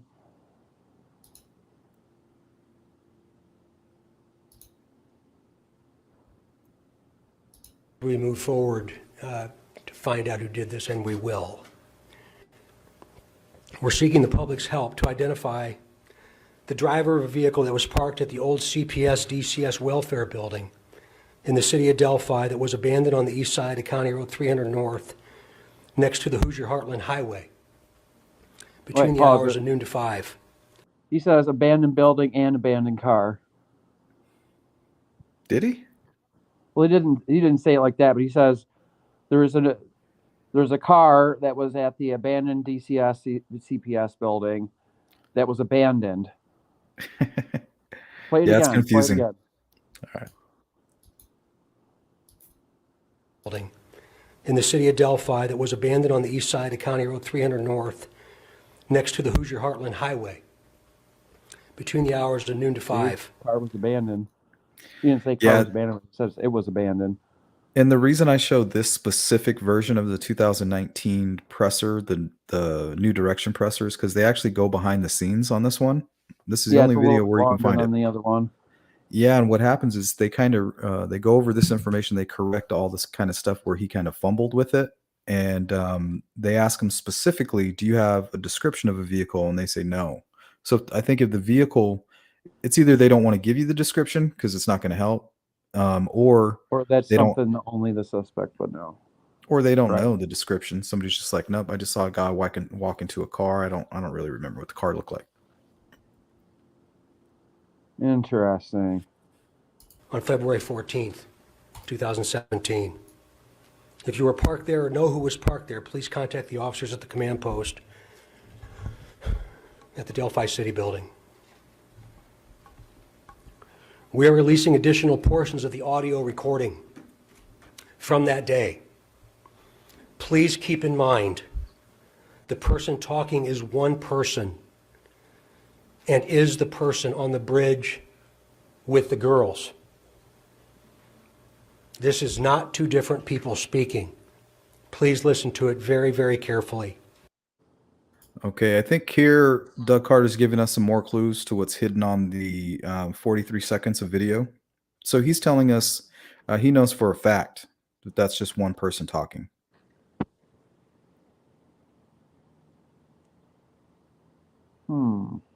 Knows for a fact there's only one person talking. So that means that somewhere on that video, he can tell that there's only one person there. At least up on top of the bridge. So Libby, Abby behind the camera, only one person on the bridge. Yeah, because at some point, if she's still filming, let's say she puts her phone down, maybe at some point it pans all the way around, facing the opposite direction, and gives you kind of like a 360 of what's going on around them. So yeah, at some point he is definitely within frame long enough to take like a step and a half. Does she put the phone in her pocket? We see somebody else. Yeah, I'm thinking she turns. I'm thinking she turns and then shoves the phone in her pocket. So, and I'm only saying that because it sounds like Doug is letting us know, like, hey, at some point in that video, we can see that he's the only guy there talking. How else can he make this talking? Yeah, interesting. Yeah, how else can he make this statement? With the girls. This is not two different people speaking. Please listen to it very, very carefully. We are also releasing video recovered from Libby's phone. This video has never before been previously released. The video shows a suspect walking on the bridge. When you see the video, watch the person's mannerisms as they walk. Watch the mannerisms as he walks. Yeah, he says February 14th, VVS, by mistake. At the end of this video, Burston comes up and he kind of follows up on all these questions and clarifies all the information and makes the necessary corrections for everything. Do you recognize the mannerisms as being someone that you might know? Remember, he is walking on the former railroad bridge. Because of the deteriorated condition of the bridge, the suspect is not walking naturally due to the spacing between the ties.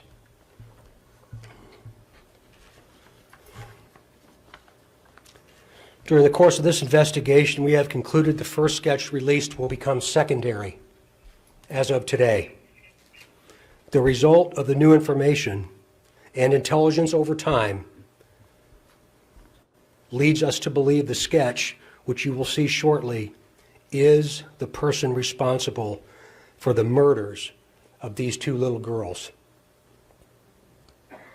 We also believe this person is from Delphi, currently or has previously lived here, visits Delphi on a regular basis, or works here. We believe this person is currently between the age range of 18 and 40, but might appear younger than his true age.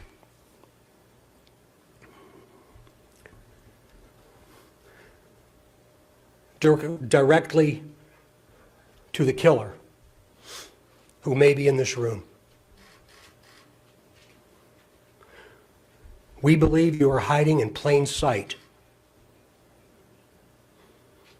For more than 2 years, you never thought we would shift gears to a different investigative strategy, but we have. Okay. Now, does this have anything to do with being misled during the initial investigation? Witness testimony? Like, who do you think would be lying? Like, what elements do you think would be lied about from witnesses earlier on? Or maybe not lied about, but just false information based on memories they thought they had. Like, you know how you could pass by a group of people and not recall a single thing? Mm-hmm. Yep. But maybe somebody just lied and said, yeah, I saw a creepy guy walking around. You know, I saw this guy. Because maybe I'm not saying that the witness that mentions it's not blue eyes or whatever. But I mean, to me, it's like, what if this person knows the killer and the killer has blue eyes? You know what I mean? It's like. And how close do you got to be to a person to notice they have blue or brown eyes? Because I got bad vision, so I don't know what it's like for people with regular vision. Yeah, and what does that even mean? I just know that they weren't blue. You know, to me, that sounds suspicious, but it could just be something. I mean, how many eye combinations are there? There's blue, there's brown, there's like a green. Well, let's look at Doug Carter here. Would you consider his eyes blue or like a gray? Well, from looking, I would say it looks like between gray and blue. Yeah, but I think you would still call it blue. Glasses and there's glare, but yeah, I think I would just say Doug Carter has blue eyes. Yeah, probably. Yep. If you said what color eyes does Doug Carter have? Blue eyes. Yep. Mm-hmm. We likely have interviewed you or someone close to you. We know that this is about power to you. And you want to know what we know.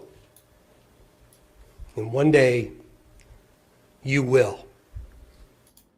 Okay, this is for you, Bill, and the chat. When he says power, what does that make you think of? To me, it makes me think of ritual. Yeah. For them to be so confident into saying this, him having power, this is about power, probably has something to do with the way the girls' bodies were found, or it could have something to do with what we were just talking about, him being picked on. Mm-hmm. Like, they're not going to pick on me. I'm going to show them how powerful I am. You know, Could be it be that just too. could it just be a common sense thing? Like anybody that's going to kill two young girls, of course they're doing it to be overpowering and to gain power.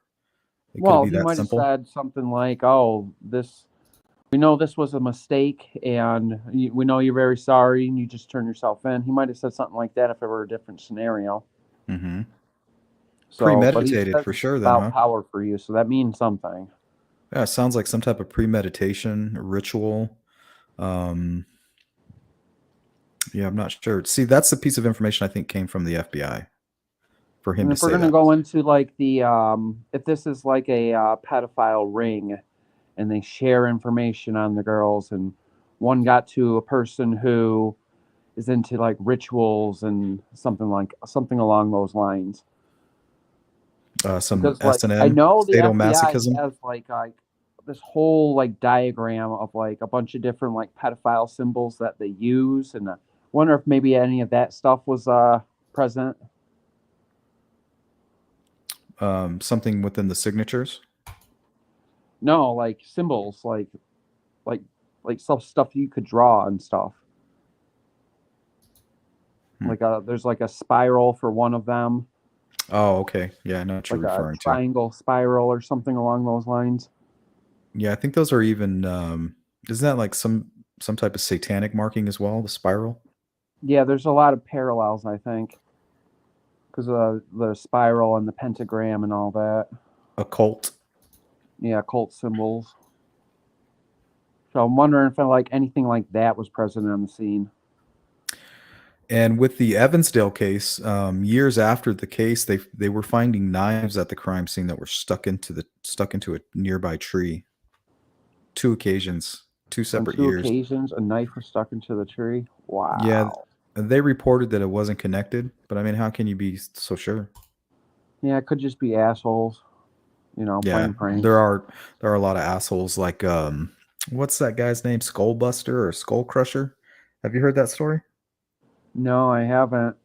Well, he jumped on a Facebook group and was basically saying that he was the killer and that he still has the knife and stuff like that. Skullbuster, I think his name was. Yeah, I don't really do the Facebook groups, and sometimes I'll pop onto the Reddit just to see what people are talking about, but I don't do the Facebook groups. Not that I think they're wrong. It's just it's so much information. Then who knows how much of it's true. Yeah, I cut back a lot on the whole Facebook stuff. But it was interesting. I did a video on it. I've seen some people talking about it recently. I just wanted to ask if you've seen it or not. I think the But value in the Facebook stuff was within like the first week of this. yeah, there was a lot of strange stuff that they're finding. Even the Anthony Shots information was being kind of thrown around early on before anybody even knew about it. Yeah, probably the weeks before too. I know that you've gotten a couple photos of Kegan Klein's from Kegan Klein's Facebook, right? Mm-hmm. A whole bunch. And then also, Gray Hughes, somebody reached out to him and was like, "Hey," talking to him about the Yeah, the profile and Anthony everything. Shots account, right? Yeah, and he just kind of was like, "Oh, well, it's not social media. Social media is not involved, so this obviously doesn't mean much." But when it came out, he remembered it right away. So that shows how important all this is. Just passing all this information and being receptive to new information. Yeah, people should be archiving all that stuff Hmm. if it still exists even. I've seen some screenshots. Some of them I do believe, but not maybe the information. Like I believe that they think these things to be true, but may not.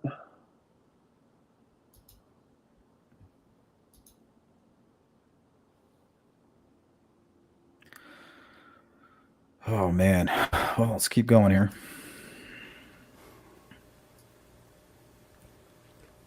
A question to you. What will those closest to you think of when they find out that you brutally murdered two little girls? Two children. Only a coward would do such a thing.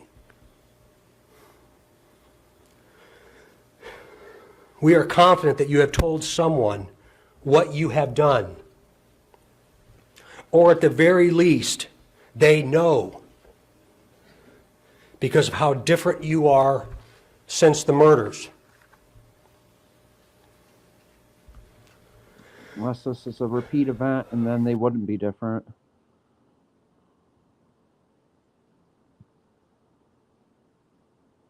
Like Israel Key's wife thought everything was just fine and dandy with him going on these little trips. Yeah, there was another case recently that I was covering or looking into where it was a guy, he traveled for a living. And when he traveled, he would commit serial murders.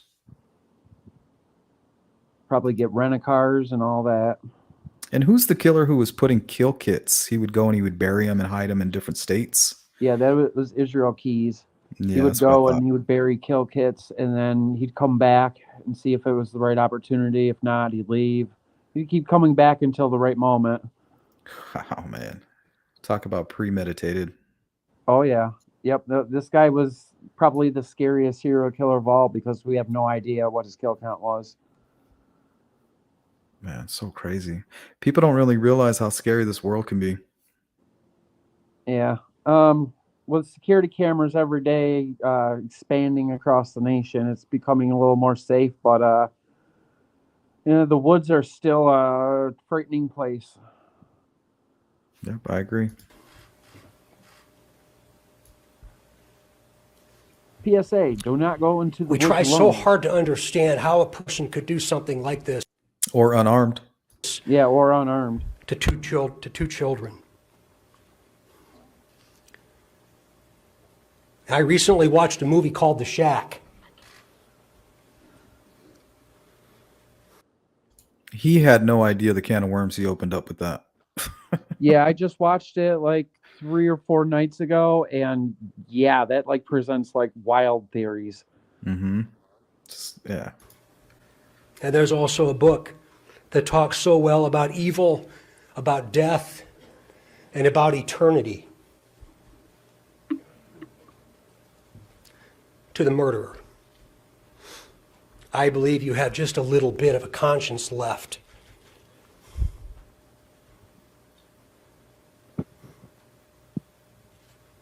And I can assure you that how you left them in that woods is not what they're experiencing today. He must have just watched The Shack and was feeling super emotional about it. Because that movie is a tearjerker. Well, the beginning is, the rest is kind of like weirdness, in my Yeah, opinion. there's a lot of weirdness at the end. I don't want to spoil anything. Just go watch Yeah. the movie. Even if you don't like it, it's worth the experience to just to Mhm. know what he's talking about. Yeah. To the family, I hope that you all will give them some time, because we're going to be asking that there's no media inquiry or no media response for at least the next 2 weeks, and I hope you understand why. The family found out about this information this morning.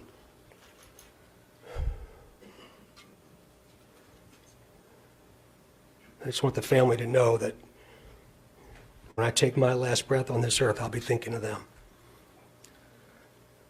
There's going to be a tremendous amount of questions. I know that. Never in my career have I stood in front of something like this.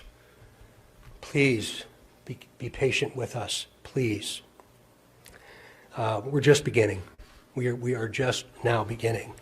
And I can tell you on behalf of the sheriff and the police chief, so many other partners that have stood with us over this period of time, that we will not stop.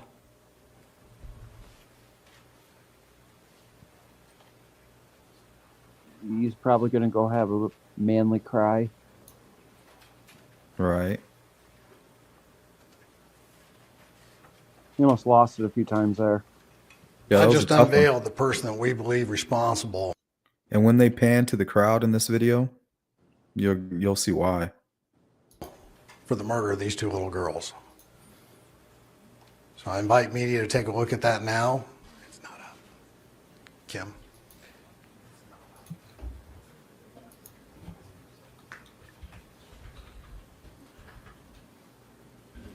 Now, this We're also picture going to show you kind a of looks like a video couple of not kids I went previously to released. school The with, but I know it superintendent. possibly could not be them. Yeah, this is strange. It's a strange image, like the nose. It's a very familiar looking face. Like, That could be I know a anybody. couple people kind of look like this.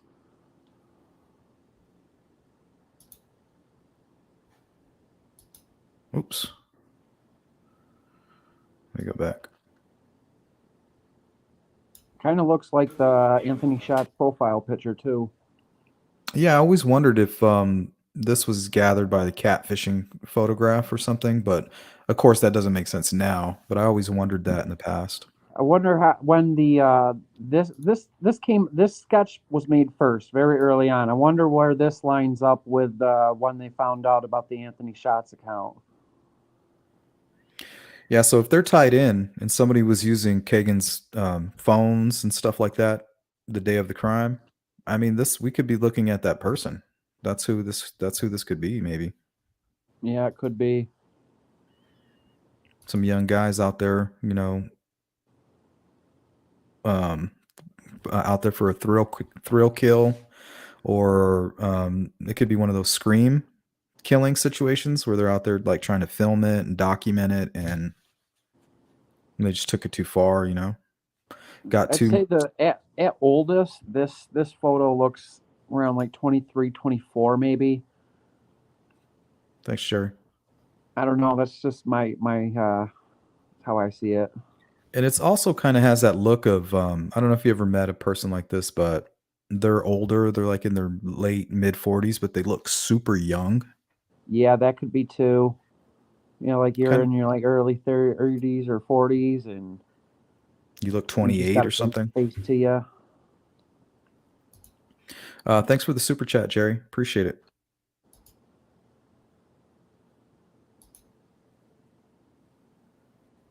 All right. There's just the video. There's no audio. What we just played. Yeah.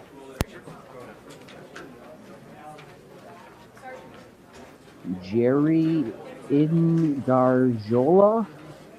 I'm sorry, I had to try to say that name. Yeah, we'll run the video for you again.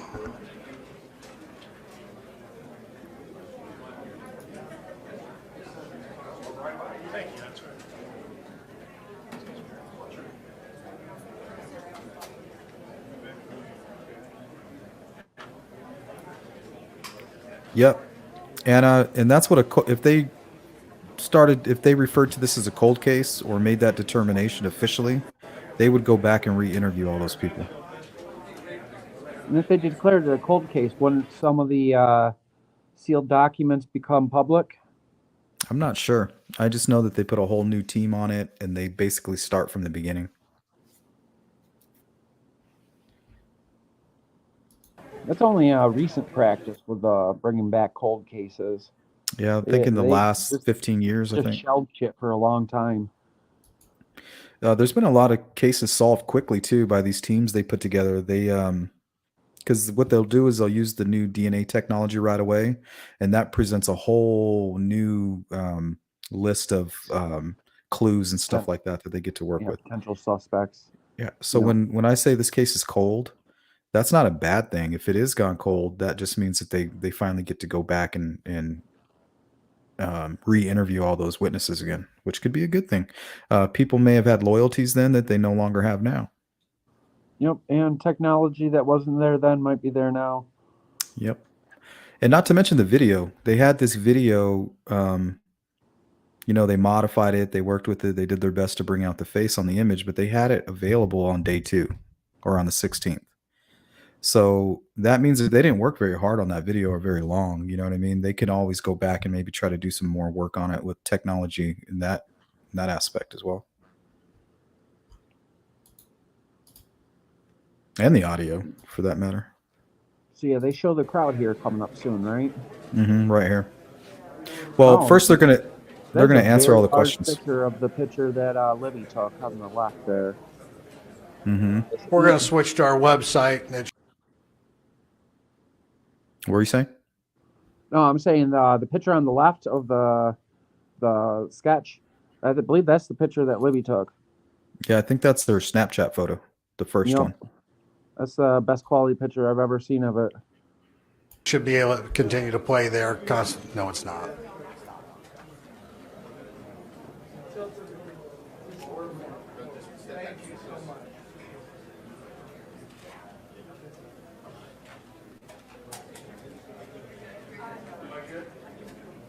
Almost like he's got a smug look to him.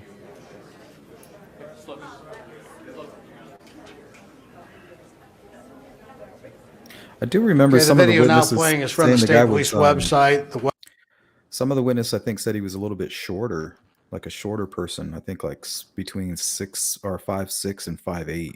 Do you remember hearing that? Yeah, I believe it's under 6 foot. I'm not exactly sure what I heard, but I believe it's under 6 foot. Website has been updated with the audio track. Those of you that have visited that site before, you'll be able to find it there. And we will leave it running on that computer screen, and we'll leave it running here for the next 10 minutes. Thank you. Any media that doesn't have the release yet, raise your hand. Sergeant Slocum, Sergeant Boner will get it to you. Thanks, VVS. I appreciate that.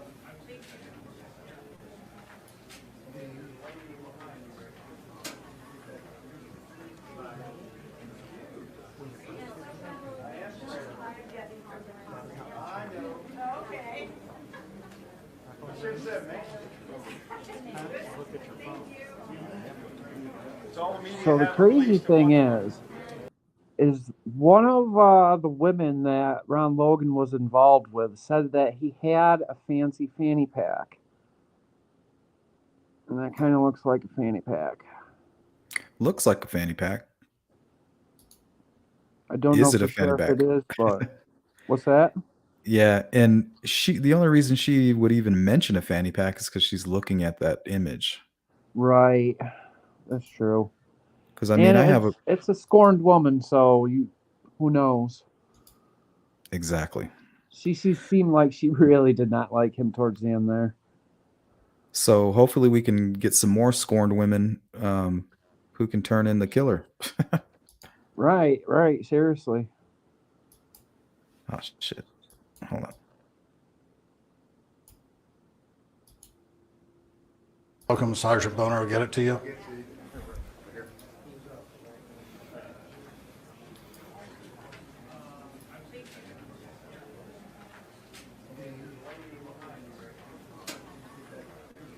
That looks like a regular build hat. Yep. But it's hard to tell because the video's been manipulated so much that the frames are kind of overlapping. Yeah, it's definitely cropped. There's more on the left and right and top and bottom. Mm-hmm. Cropped and spaced, so he's always in that same frame.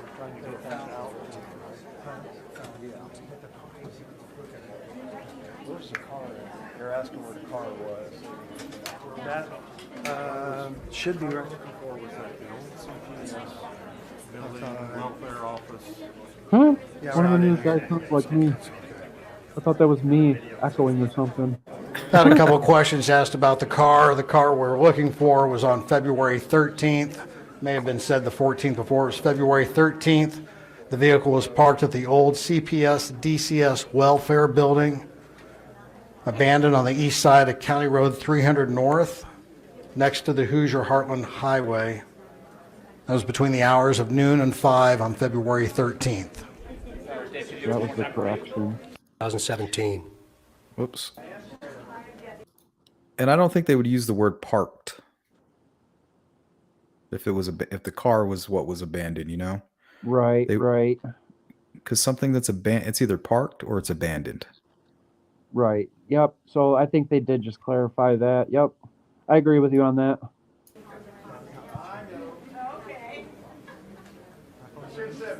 Was parked. Does all the media have it released at once? That's Lesenby right there, I think. Where's Dave? I'm not familiar with the bald guy there. Toba's the bald guy with kind of like the handlebar mustache. Yeah, there was another bald guy that just walked by, I think. Oh. Should be right. Holman, maybe? No, Holman's the guy with the gray slick hair. Welfare office. Yeah, he's a big guy. Yeah, It's right. not in here. It's okay. Had a couple of questions asked about the car. The car we're looking for was on February 13th. May have been said the 14th before. It was February 13th. The vehicle was parked at the old CPS DCS Welfare Building, abandoned on the east side of County Road 300 North, next to the Hoosier Heartland Highway. That was between. What's that? They did it again. They made it He's seem like just, the car was abandoned again. yeah, he's reading from it's worded incorrectly. The hours of And they're all just reading the same thing. The same card. Same cue card. noon and 5 on February 13th. Dave, could you do it one more time for me? I do not have a description. Can you get the description one more time of the vehicle? One more time for everybody that didn't get that. We're looking. And I'm Steve thinking Mullins, Brad yep. Heath. Brad Heath may have been the one that reported the vehicle. Because where did we they got get the Frank time? here. Frank, did you talk to that guy from that talked to the FBI?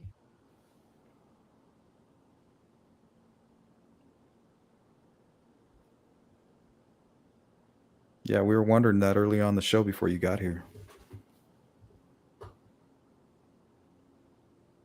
For the identity of the driver of a vehicle that was parked at the old CPS DCS Welfare Building that was abandoned on the east side of County Road 300 North, next to the Hoosier Heartland Highway, between the hours of noon and 5 on February 13th.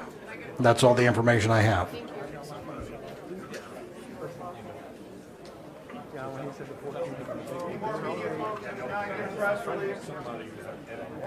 We got that.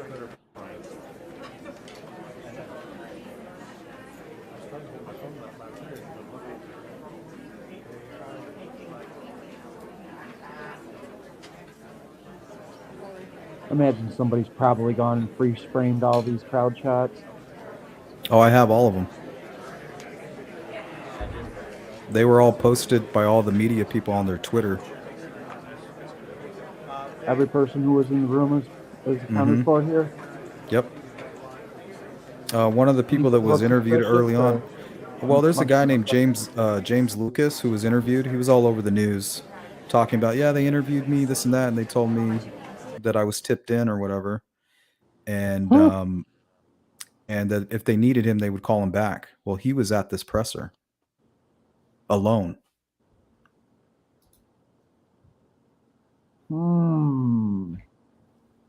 It's pretty interesting, huh? And I wish we could tell them. I don't want to say too Right much now at 10 o'clock. about these people because I'm eventually going to be in Delphi, and I don't want anybody mad at me preemptively.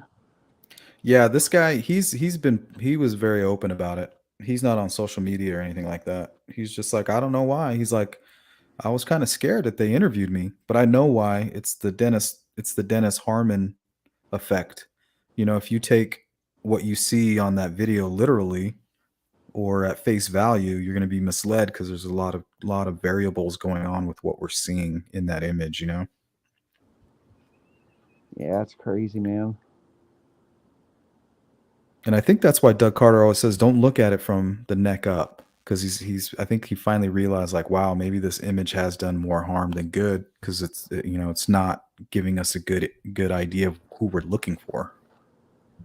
Like, I'm wondering how cropped it is. Like, there's got to be like some sort of like image for iPhone expert out there that can tell just how many pixels we can see how cropped the image was.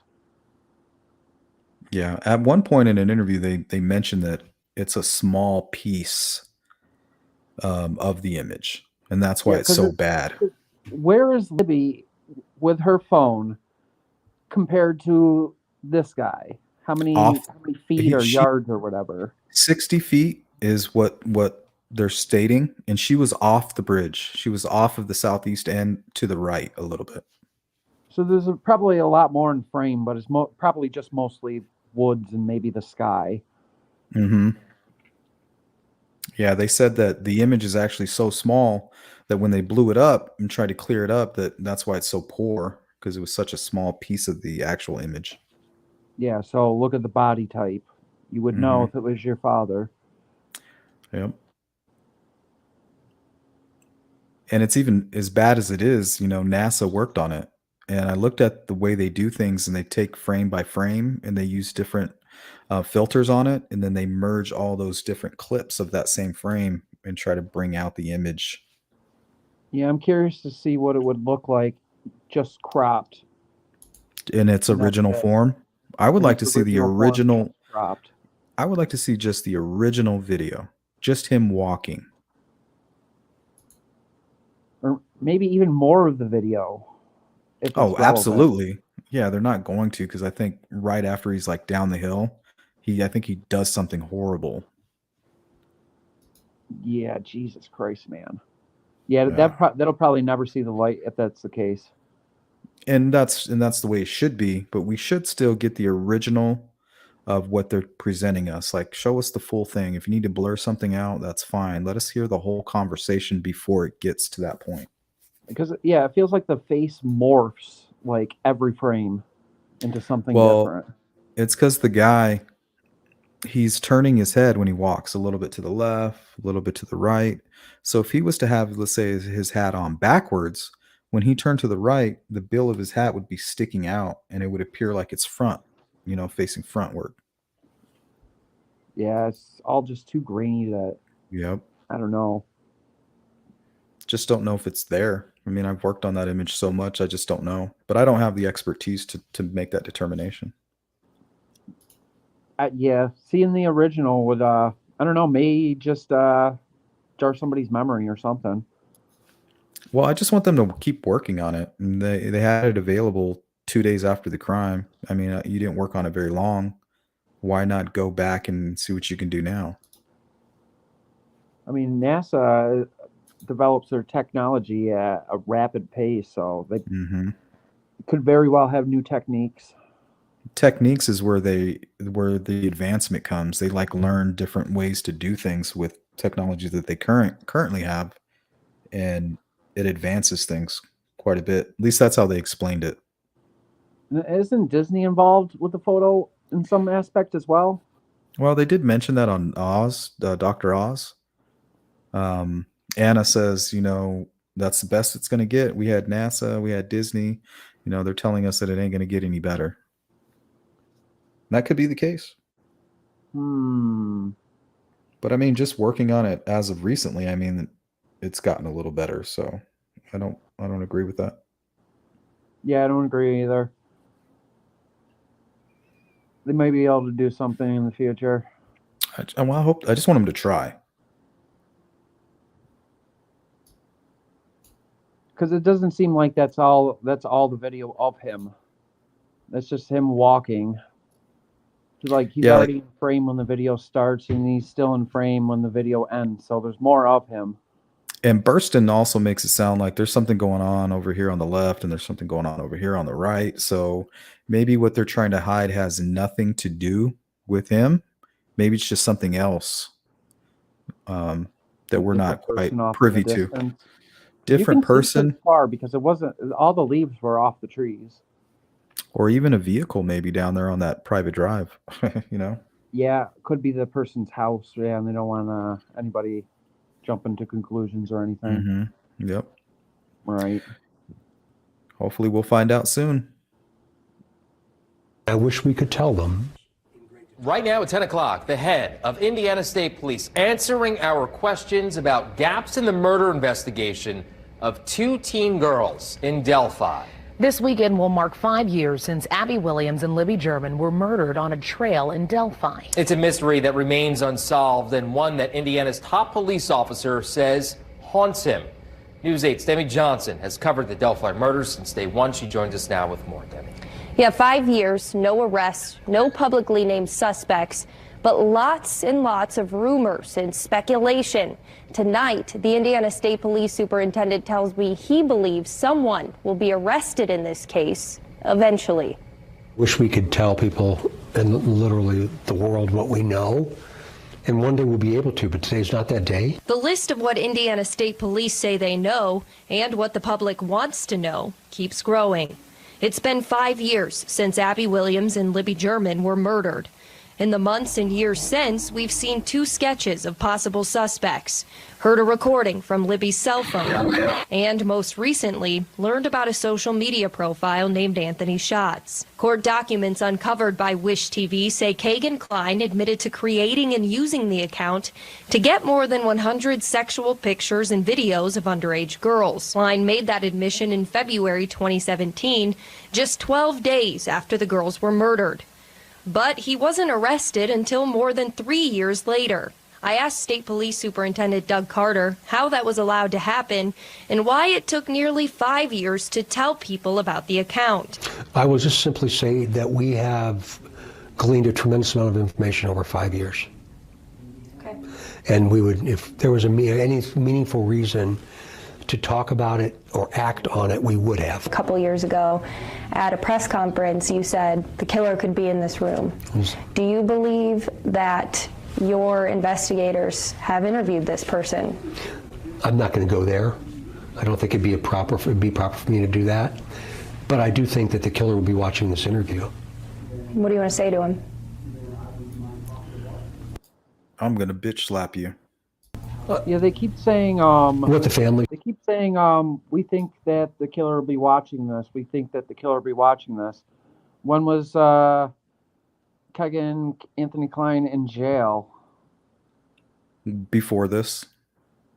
Does I don't know if he has access to the television, but he might be talking to somebody who is not already arrested.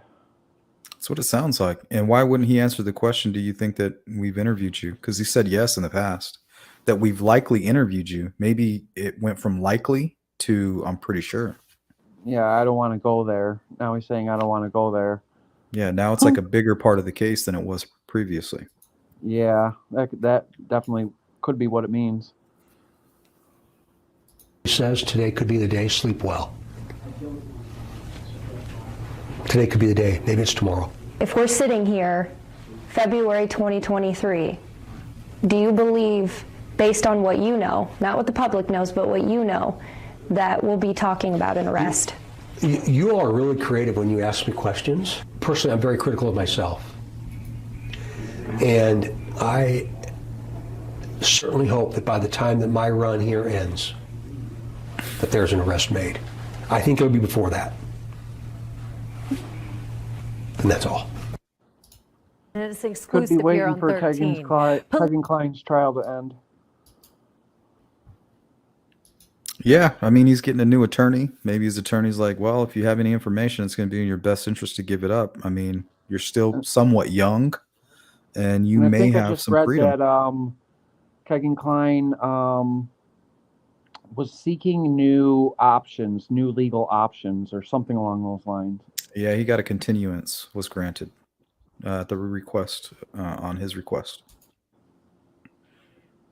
Hope And he usually- either confesses or dimes on somebody. Yeah, I hope so.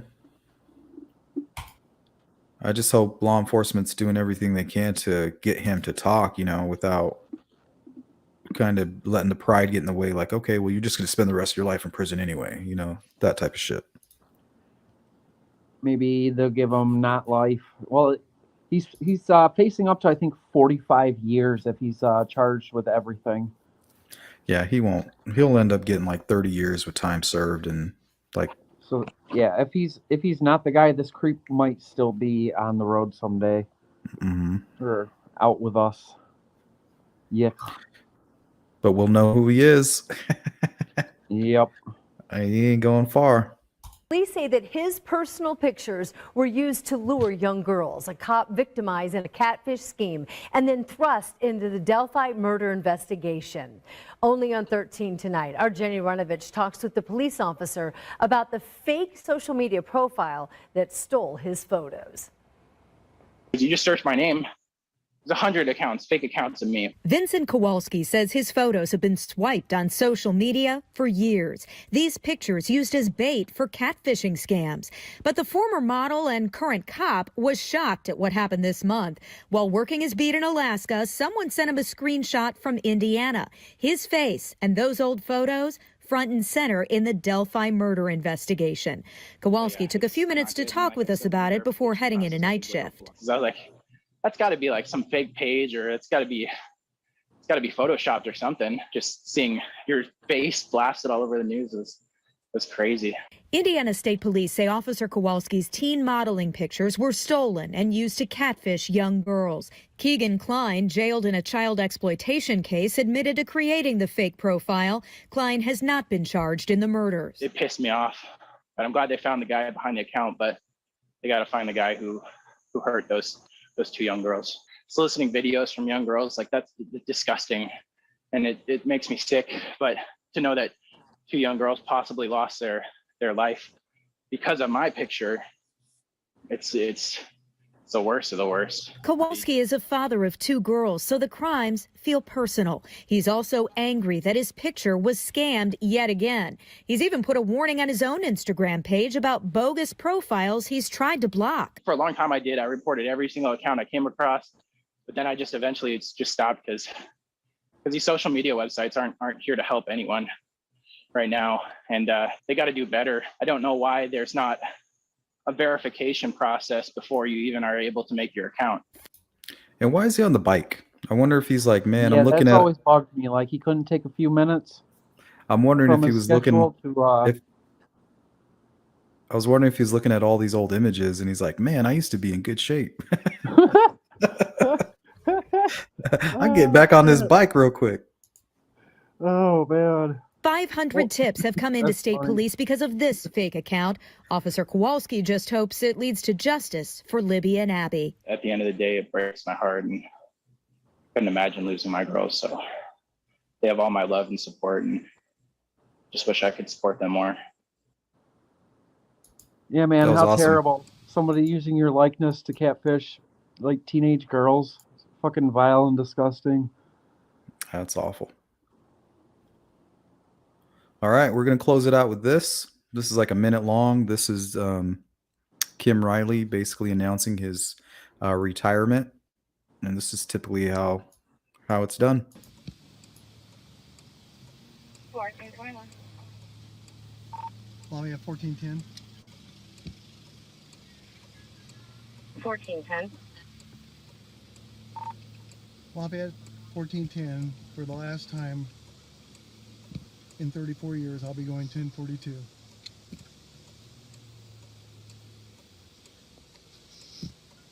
$14.10. 1410, 1421. Thank you for your service.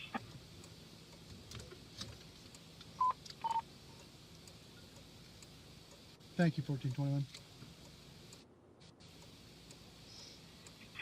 It is with great pleasure and appreciation to acknowledge the 1042 of Sergeant Kim Riley, PE 4884, for his 34 years of dedicated service to the Indiana State Police and the citizens of Indiana. Thank you for your countless hours that you have given. As our public information officer, you have always answered the call, no matter the hour or the day. You will always be remembered by your fellow troopers, commanders, and your dispatchers. Enjoy your retirement and the many vacations and ski trips. Try to stay on the slopes and out of the ER. Remember, you never know who you might see at Kings Island. Stay safe, happy, and healthy. Sergeant Kim Riley, 1410, is now 1042. Thanks, Denise.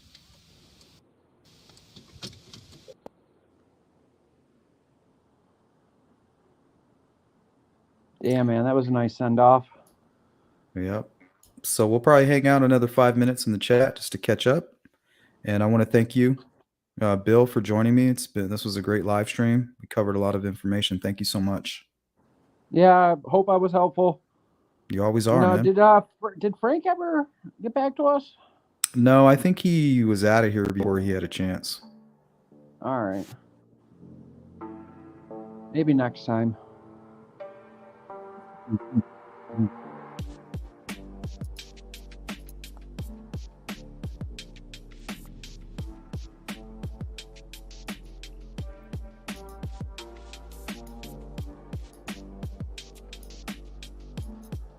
So Thanks, thank VVS. you, Hippie, Don Spain, Public Art Critic, Allie H, D Ashley, Digital,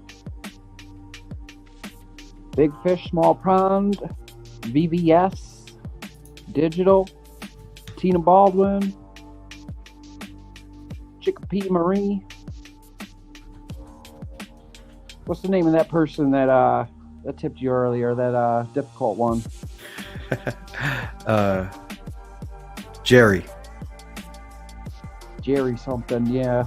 Gargolia. Last name to say. But yeah, thank you to everybody who donated.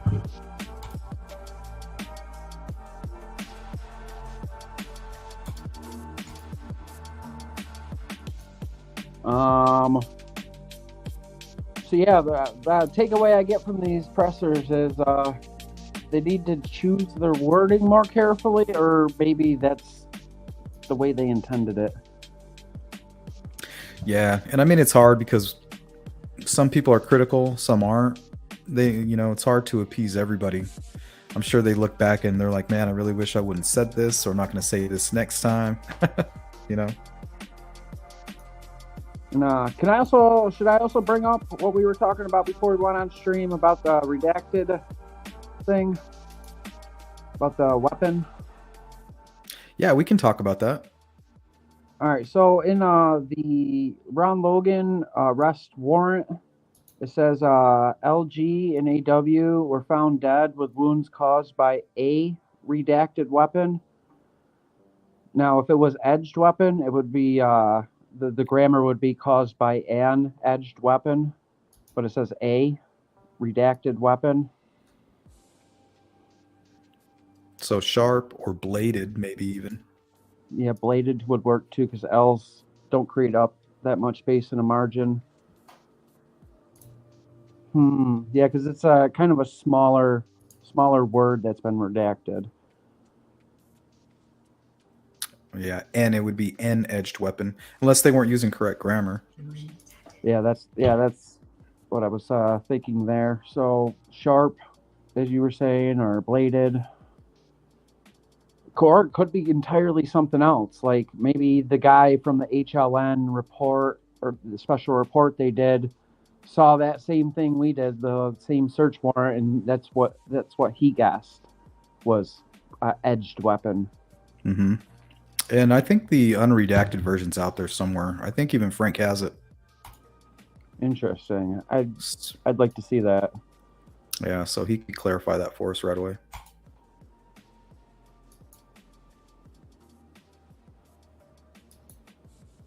All right, Bill, we're at the 3-hour mark, buddy. Yeah, that just flew right by, man. Yeah, that's insane. I haven't looked at the time. Wow. So my girlfriend probably misses me, and your girl probably misses you. Mm-hmm. So she just good went time to to grab call some it. lunch or some dinner. So I appreciate it. Thank you so much, everybody that showed up, participated in the chat, donated to my channel. Go check out Bill's channel. Just a waste of time. And I'm sure we'll do this again, right, Bill? Oh yeah, definitely. All right. You have a great night. I appreciate it. Yep. Later. All right. Goodbye, everybody.